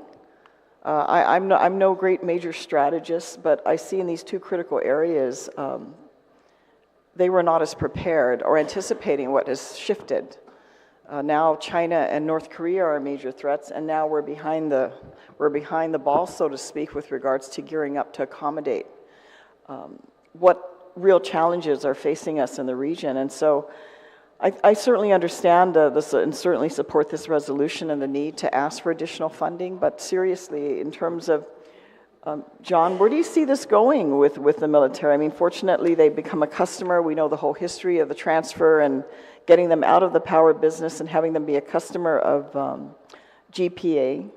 But where do you see this going? I mean, how long would it actually take, for example, to connect their other operations here on Guam, Naval Station, and these other areas to underground? And then how do we see that benefiting our local community and expanding that out so that other communities and villages here would have underground power? Actually, we've been wondering ourselves why for a long time no underground investment has been made towards Naval Station. Anderson Air Force Base had investments so that we were able to feed them through a storm. So this time, I think, I mean, perhaps the downsizing and all of those things prevented them from really having the urgency to put, or showing that there's an urgency to upgrade the system. And so I think more recently now, they're working to underground, getting funding to underground the systems, which we want, because everything that they underground actually helps the system, no? So therefore, and if we continue to serve them energy, then we continue to get revenue, right? Loss of revenue. So we're supporting their needs. I'm just saying, as we move forward, that don't forget the whole island's needs, no? We want transmission systems so that we can service all the critical infrastructure on the island. Because again, it impacts everybody. Everyone's working on the base. Can just shut, they get all of the fence line and they can't use their phones or anything like that. So that's why we're saying, hey, and for the amount of money that's being spent, and we're hearing over 25 billion or whatever on some of these things, it's really a small component that if we got some funding and some earmark commitment to funding over even towards a decade, we can really make a big difference and have the opportunity to plan our work and do it effectively without impacting the community as much. And again, everything that we do will make our recovery faster. No? So we support them. We're not. It's not about for us. What they do in the base is about time. Naval Station is really needs a lot of work, but I'm saying our community is strong, but now we need to get to the next level, because remember, if they're threatened, we're also threatened outside of the base. So I have to be able to think about what redundancy do we have outside the base to be able to serve our community also, the hospital, the communication, the water wells, right? So therefore, it's really incumbent on them to make sure that we are provided funding so that we can move forward on this. And I mean, 200, how can you say you can separate one from the other in a 200 square mile island? No? You talk about the paper. Oh, in 2 weeks, they got power to the whole.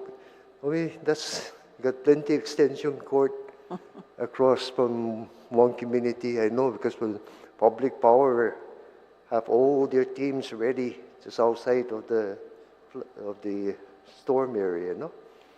Here in Guam, Taitague, no extension cord, no? So that's why this is the extension cord that we need, no?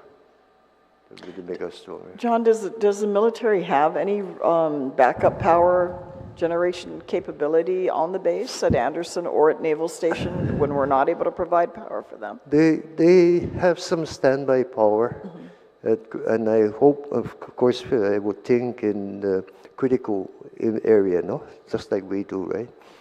They do have the Orodi power plant, and so they're starting to refurbish that. So we've been having the privilege of the usage of one of the units there. They do have the NCS machines that can tie into the grid, but again, it's critical for the communications. So we're working with them. If they bring in capacity to as their main capacity for the base in terms of emergency, then that would help the community also.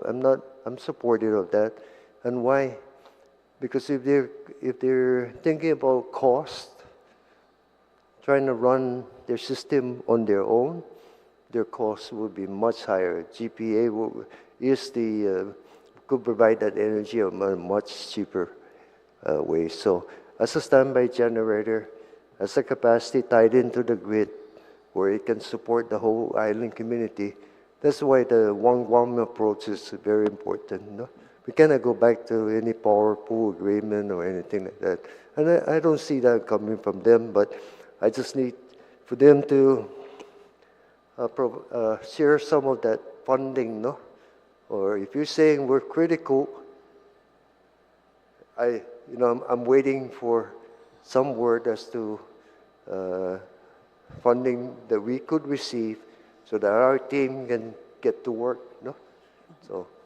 How has the base been dealing with the load shedding? I mean, do you load shed the bases also, or they use their backup capability during those times? Or we don't load shed the base, and secondly, we do ask them to contribute by taking off major loads and then having Orodi run. So that's how they've been contributing at least their share of the percentage of load shedding and stuff. But if the bases in order are critical for national security, and in no certain term, I've told them that, and we have not. If there's any loss of energy in the bases, it's really more an internal issue, not a GPA issue.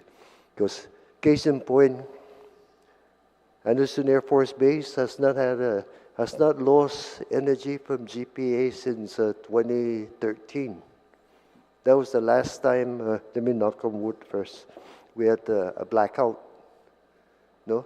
So some areas too, it's really the transmission system were redundant, so they always have. It's now that they do the distribution in the base, not us. No? well, I'm sure we're going to hope for once you complete, and I'm sure you're anxiously awaiting the completion of the new power plant up north. I think once that's done, I'm sure a lot of these issues will go away with regards to load shedding, but I appreciate your response. I won't belabor it anymore, Mr. Chairman. I know you have another important resolution after, but thank you both for coming, and Simon also providing input with regards to this resolution. Appreciate it. Thank you. Thank you very much. Thank you, Senator Brown. There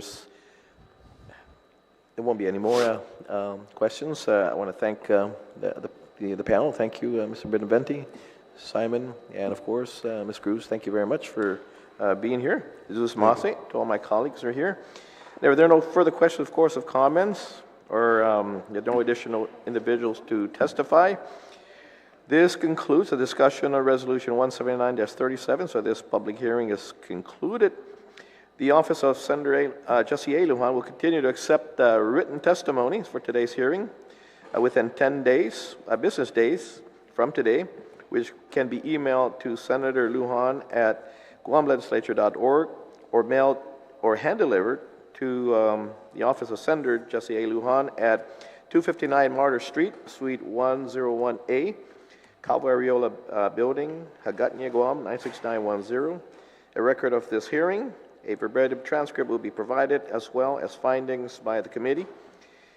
And all to that will be posted as well on the legislative website. With that, again, the resolution, the public hearing for Resolution 179-37 is concluded. We're going to be hearing resolution number 260-37 LS. We're going to take maybe 2 minutes of a break to switch over, and then we'll come with the next resolution, 260-37 LS. We'll be right back.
Good morning and have a day. Good morning.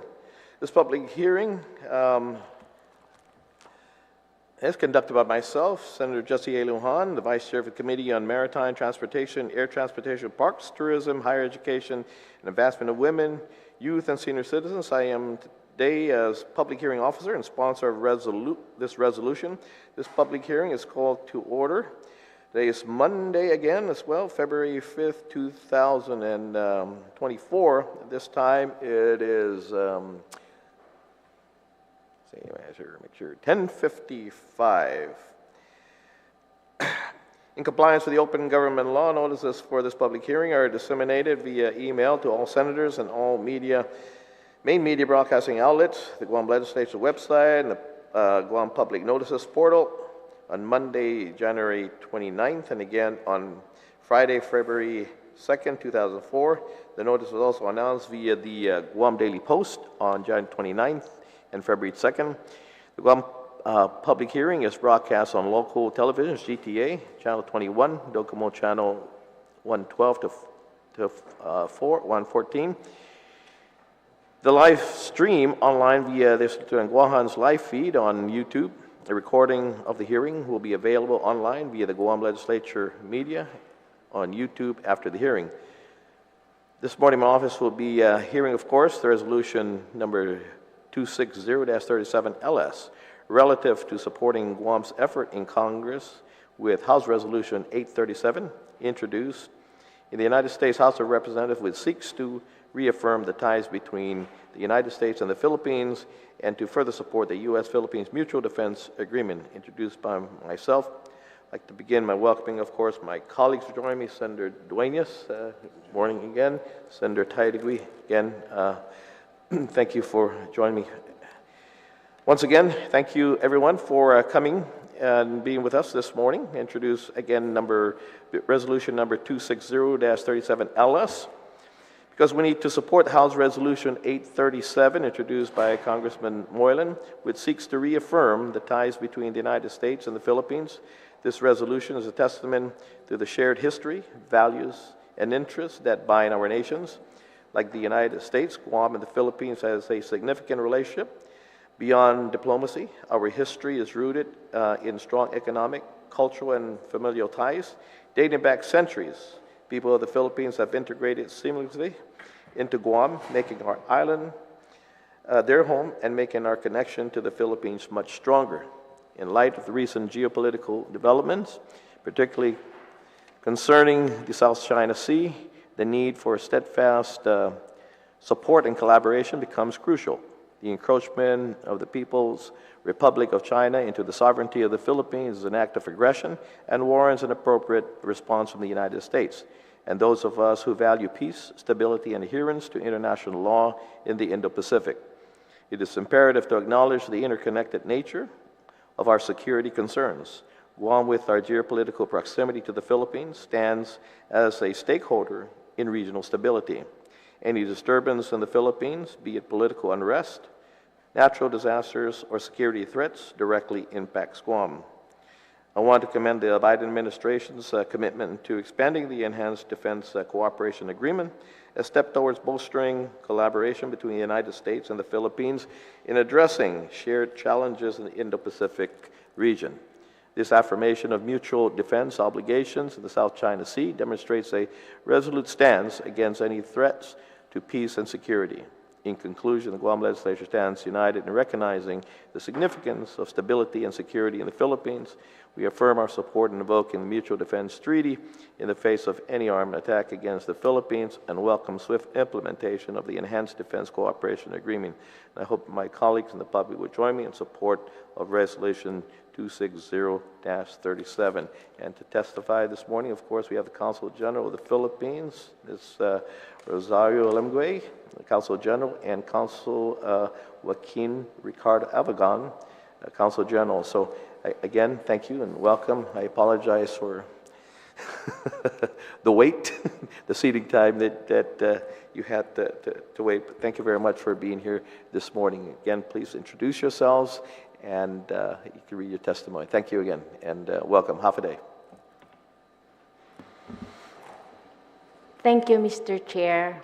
Honorable Chair Senator Jessie Lujan, Honorable Speaker Senator Therese Terlaje, Senators Taitague and Senator Dueñas, good morning.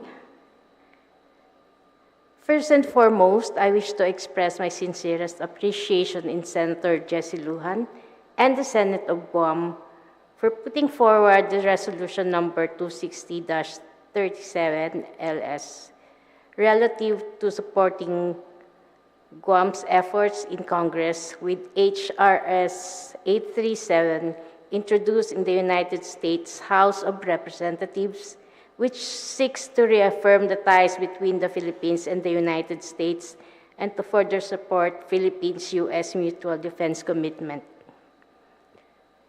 This public hearing is an opportunity for the Philippines to underscore the vital importance the Philippines places in maintaining and further enhancing Philippines-U.S. relations and highlighting the mutual defense treaty between the Republic of the Philippines and the United States of America, which was signed on August 30, 1951. Our foreign policy is guided by President Ferdinand Marcos Jr.'s declaration that the Philippines is a friend to all and enemy to none. No less than the Philippine Constitution renounces war as an instrument of national policy, adopts the generally accepted principles of international law as part of the law of the land, and adheres to the policy of peace, equality, justice, freedom, cooperation, and amity with all nations. President Marcos has also stated that he cannot see a Philippine future without the U.S. as a partner. Such is the significance of the Philippines places on its partnership with the United States of America.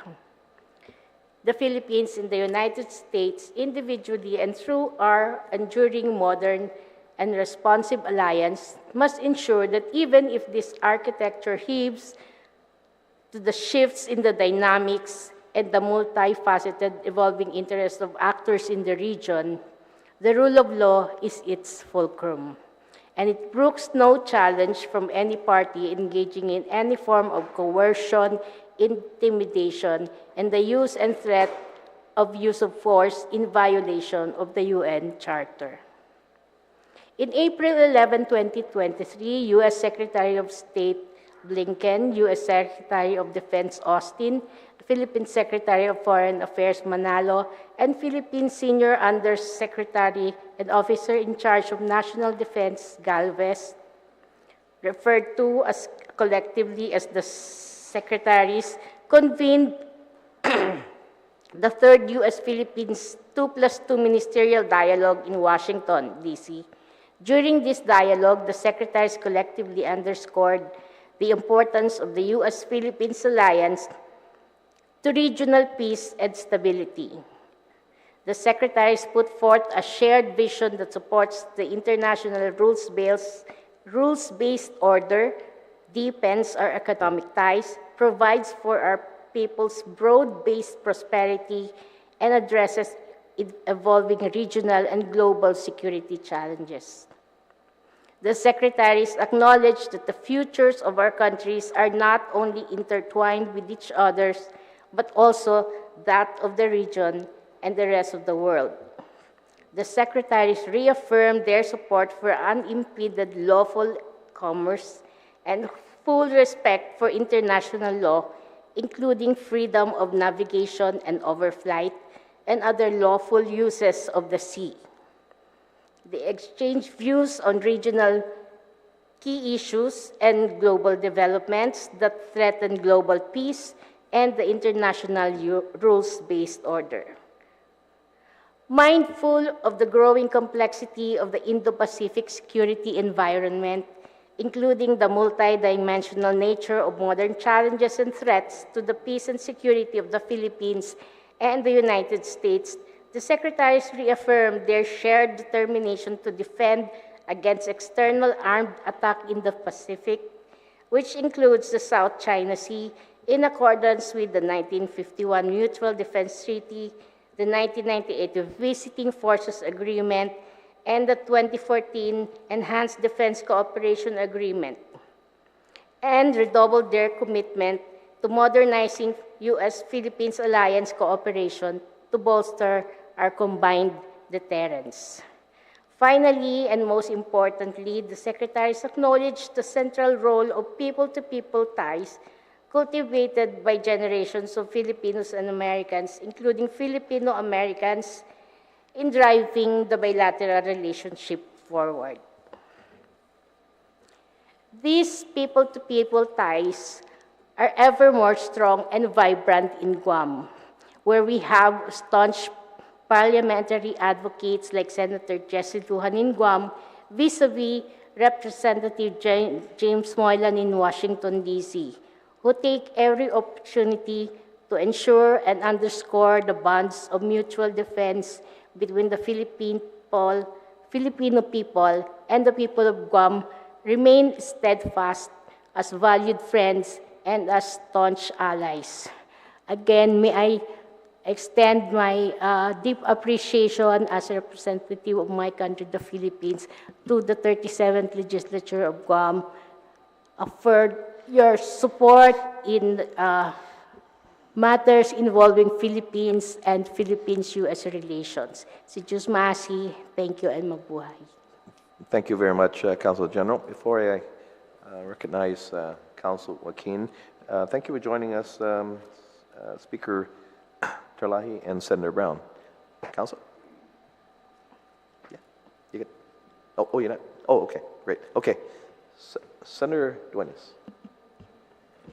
Thank you very much, Mr. Chairman, and I want to just express my appreciation and gratitude for the Consul General of the Philippines office for coming and presenting a very strong endorsement to this resolution 260-37. You know, I also want to appreciate your patience this morning, but I think you could see the importance of what the prior resolution actually means, and that is building the resilience also by working with our national partners, starting with defense, all the way through utilities and other major efforts of our national government to fund the capabilities of Guam for resiliency.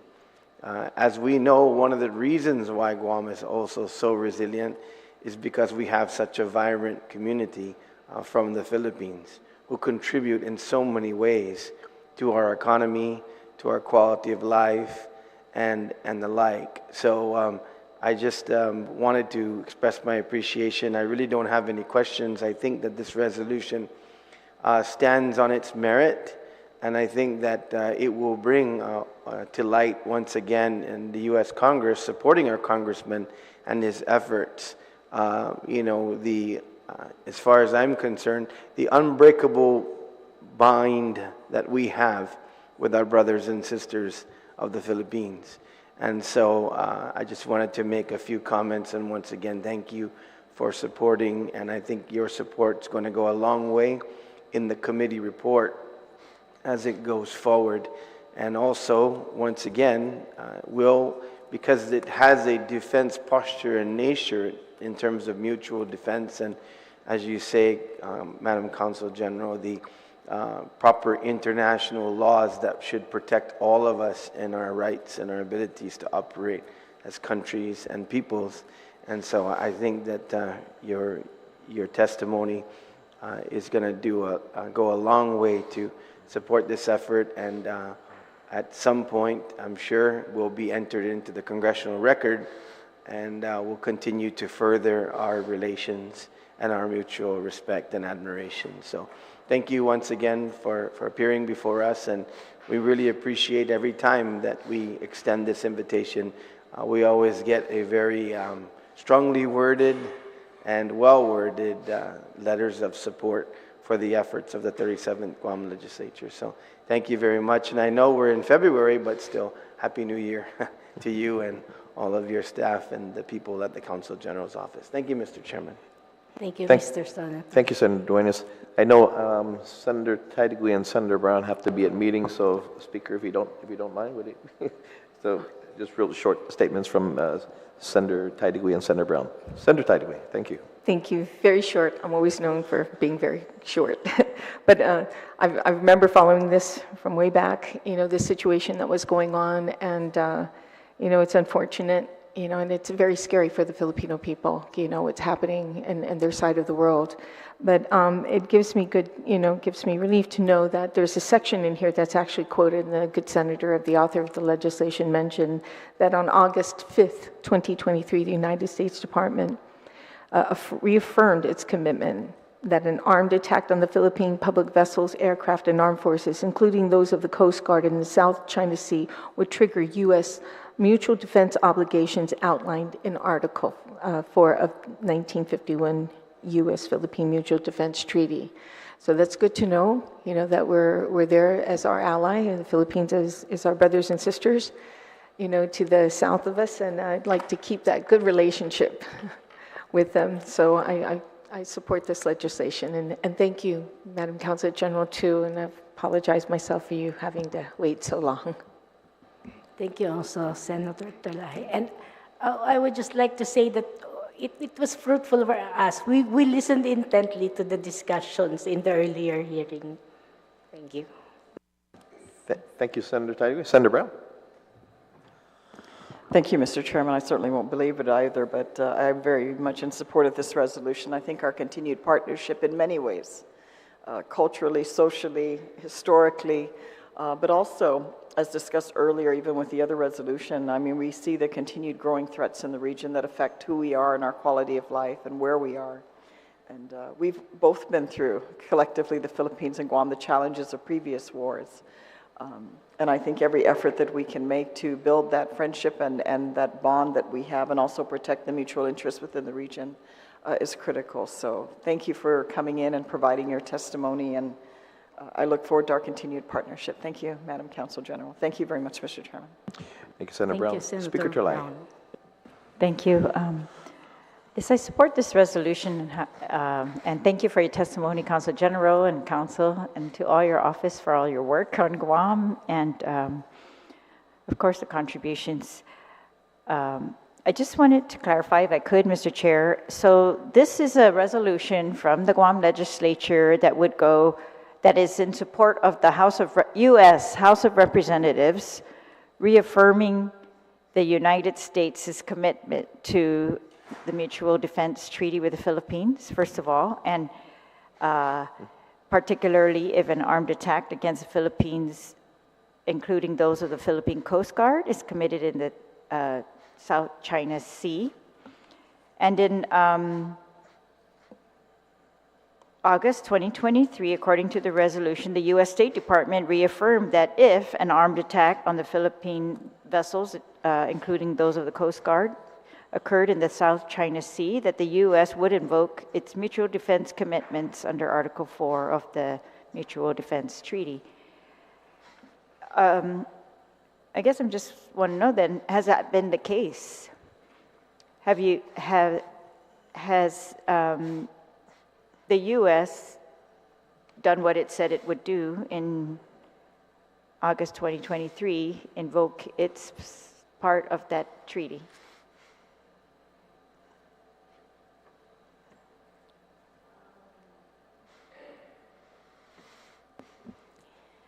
There have been several occasions that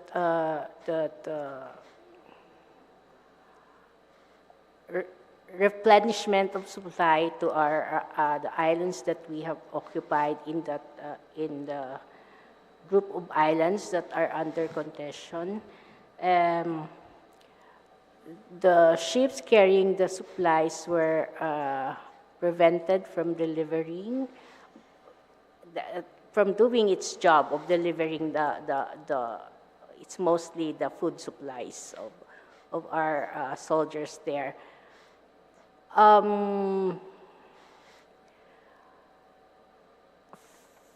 We have, the Philippines has repeatedly raised its objections to what has happened to the country that instigated the actions, but at least the incidents were not prolonged. There were several incidents, but they were not prolonged that would merit. I'm not quite sure of the specific details on when that thing that would trigger the involvement of the U.S., the United States of America, when the Philippines is attacked. So right now I don't have it, and I'm not quite sure if it has been really defined to the smallest details as to when exactly that would be triggered. So we're holding on to the what the State Department has said, because there were years before that it sounded like the United States was not very, the commitment was not very strong, but this time it was stated clearly by the State Department that it will be activating the Mutual Defense Treaty. Now, as to exactly what kind of situation will trigger that, I suppose they will have to thresh it out, and right now, I have no idea. All right, thank you. Thank you, Madam Consul General. According to the resolution, there was an incident on October 22nd, 2023, where the Chinese Coast Guard rammed a Philippines Coast Guard cutter escorting supplies to the Second Thomas Shoal within the Philippines Exclusive Economic Zone. Are you aware of any U.S. military response to that incident? As far as I know, there was none. All right, and then other parts of the resolution talk about requesting a joint patrol. Is this the Philippines' request as well, that a joint patrol between the U.S. and Philippines begin in the South China Sea?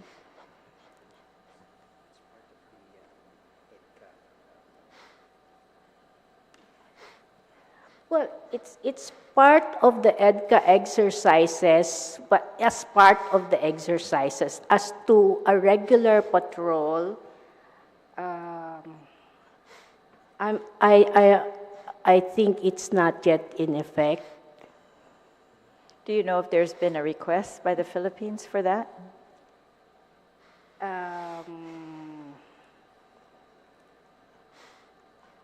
No, I have no information. If I'm not sure myself either. Yes, Maybe, Mr. Chair, you can expound on that. I just wanted to make sure that we are consistent, I guess, Yes. with what it is policy. I think I can answer that, and actually, yeah, actually between the previous administration of the Philippines and the administration now, there's definitely a big difference between the relationships of the previous administration and the current administration with the U.S.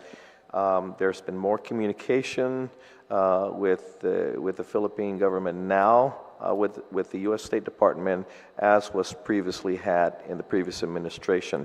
Again, there's enhanced. I know that the mutual defense agreement, again, it looks like it's in its infancy again because of the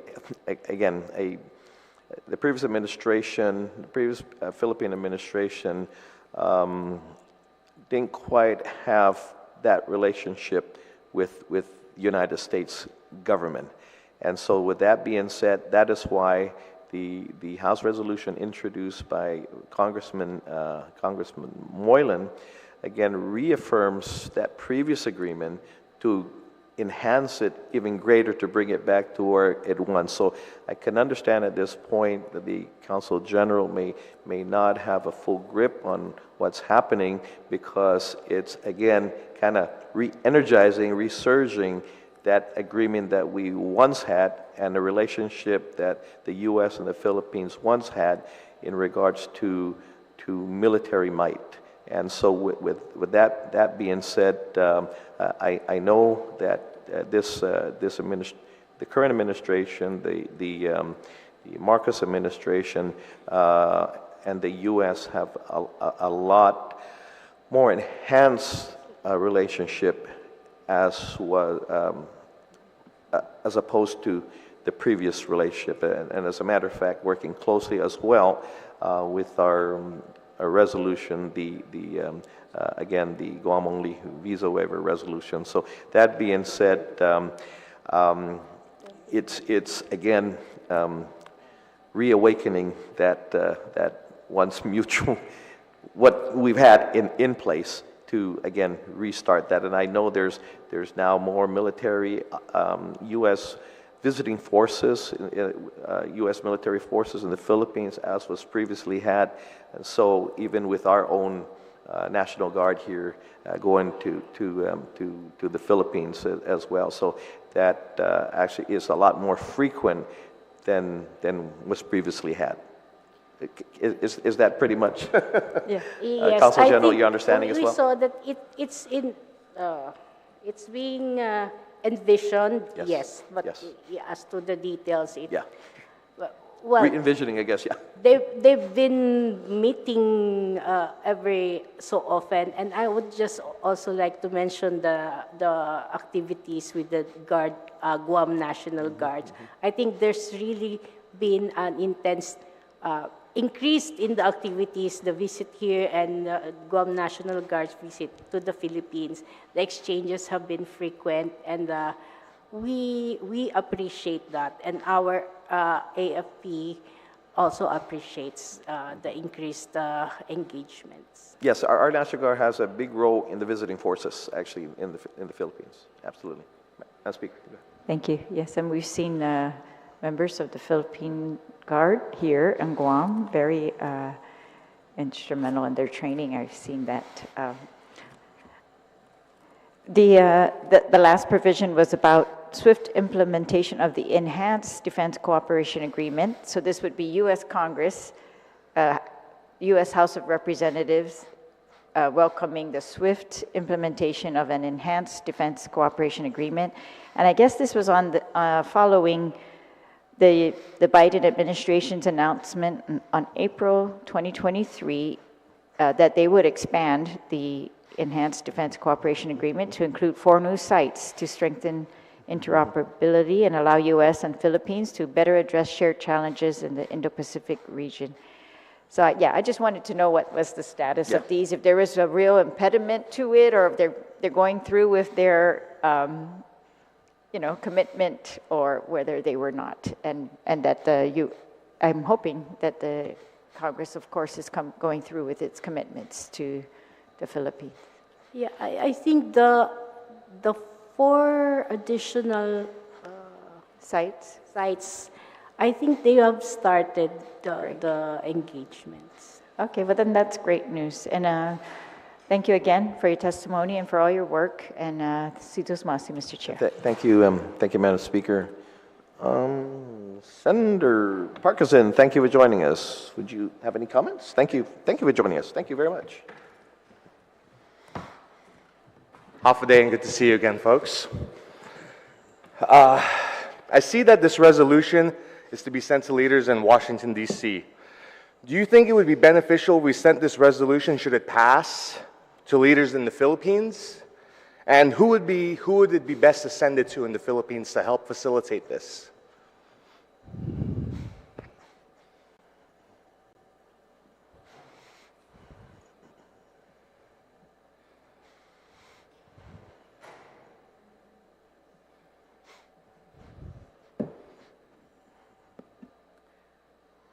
I believe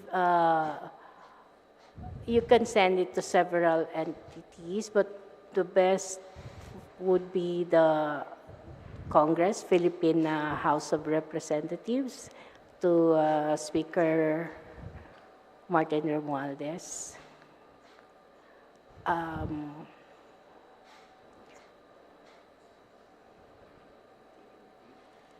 Yeah, and perhaps also to the Department of National Defense. Secretary Gilberto Chidoro, of course also to the Senate with President Zubiri. Yeah, yes. I just cannot remember if we can also send it to the group that focuses, well, it is more focused on the issue about the West Philippine Sea, but it's an interagency body. I suppose if you've written to the Department of National Defense, that would be enough, and our legislature. We once had a Philippine national hero who also lived here on Guam, Apolinario Mabini, and they once said, freedom is the freedom to do good and not evil. I think it's important to note, as the Philippines has only ever sought to maintain its sovereignty and the sovereignty of its waters. Similarly, Guam has only ever sought to defend itself and our people. Through our shared experience of Spanish colonization, American control, Japanese occupation, and now Chinese aggression, can you talk about what this issue means for the Philippines and the Filipino people?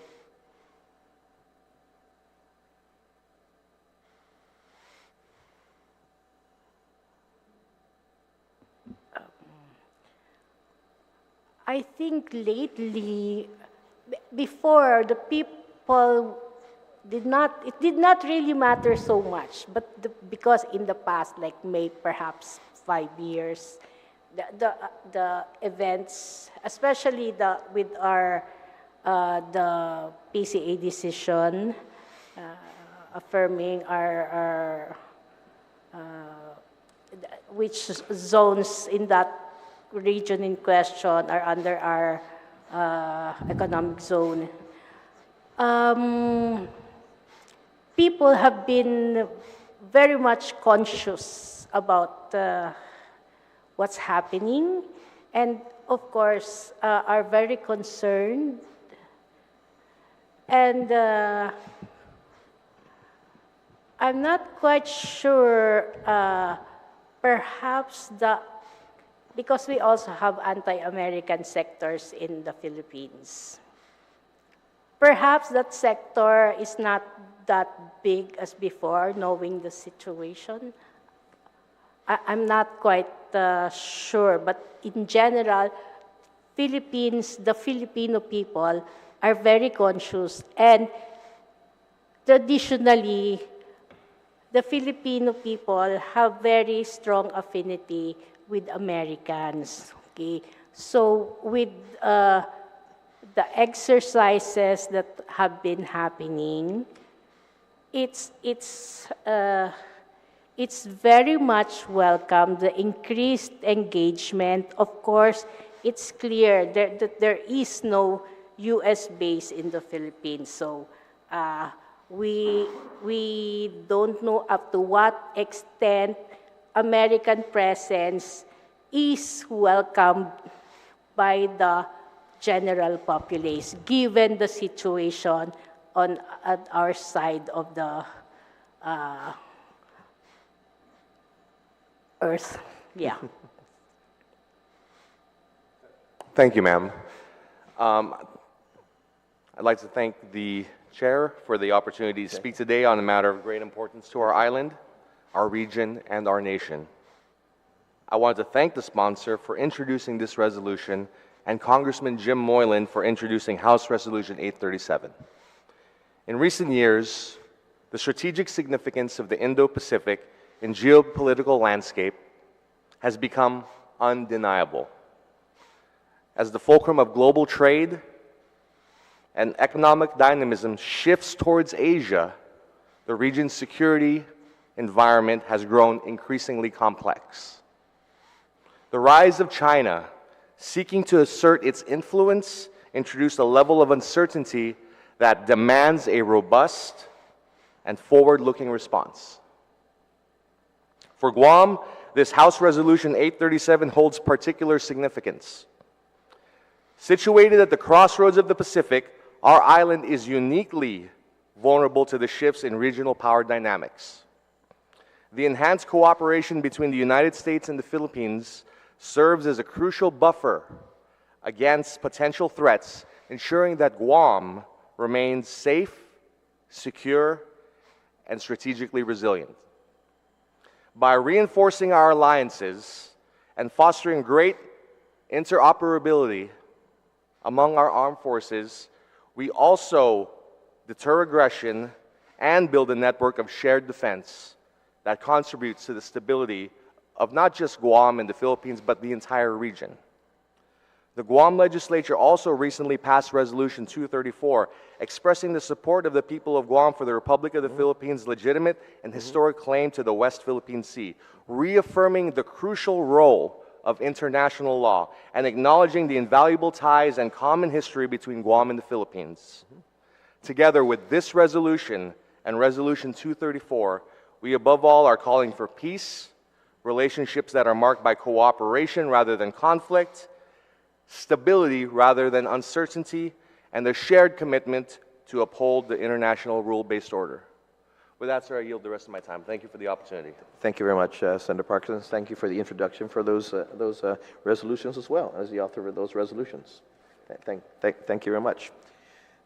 Councilor Donald, thank you very much for your being here this morning.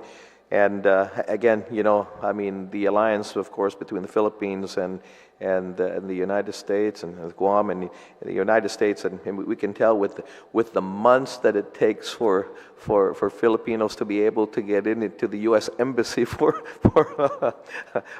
interviews, the months that it takes, you know, and exacerbated by, of course, the pandemic situation and all that. And so, again, thank you very much for being here.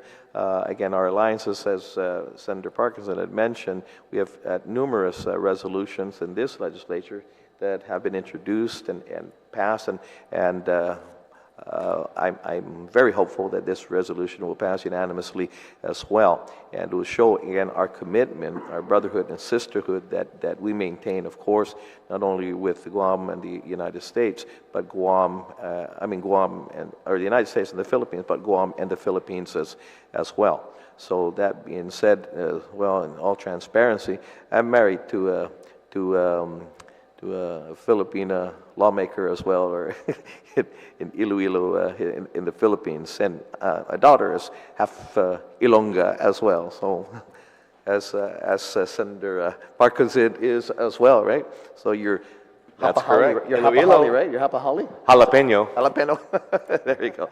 That being said, again, thank you very much to Zeus Maasi, Senator, and the senators that were here earlier, to all my colleagues. And if there are no further questions or comments, and if there are no additional individuals that want to present testimony, this concludes our discussion on Resolution 260-37 LS. This public hearing is now adjourned. My office of Senator Jesse A. Lujan, will continue to accept written testimonies for today's hearing within 10 business days from today, which can be emailed to Senator Lujan at guamlegislature.org, or mailed or hand-delivered to the office of Senator Jesse A. Lujan at 259 Martyr Street, Suite 101A, Calvo Arreola Building, Hagåtña, Guam 96910. A record of this hearing, a verbatim transcript will be provided, as well as findings by the committee, and all of that will be posted on the legislative website. Again, thank you very much for your participation. This public hearing is now adjourned, and the time is 11:33. Zeus Maasi. Thank you very much, viewing audience. Thank you. Adios. Thank you. Mr. Chair.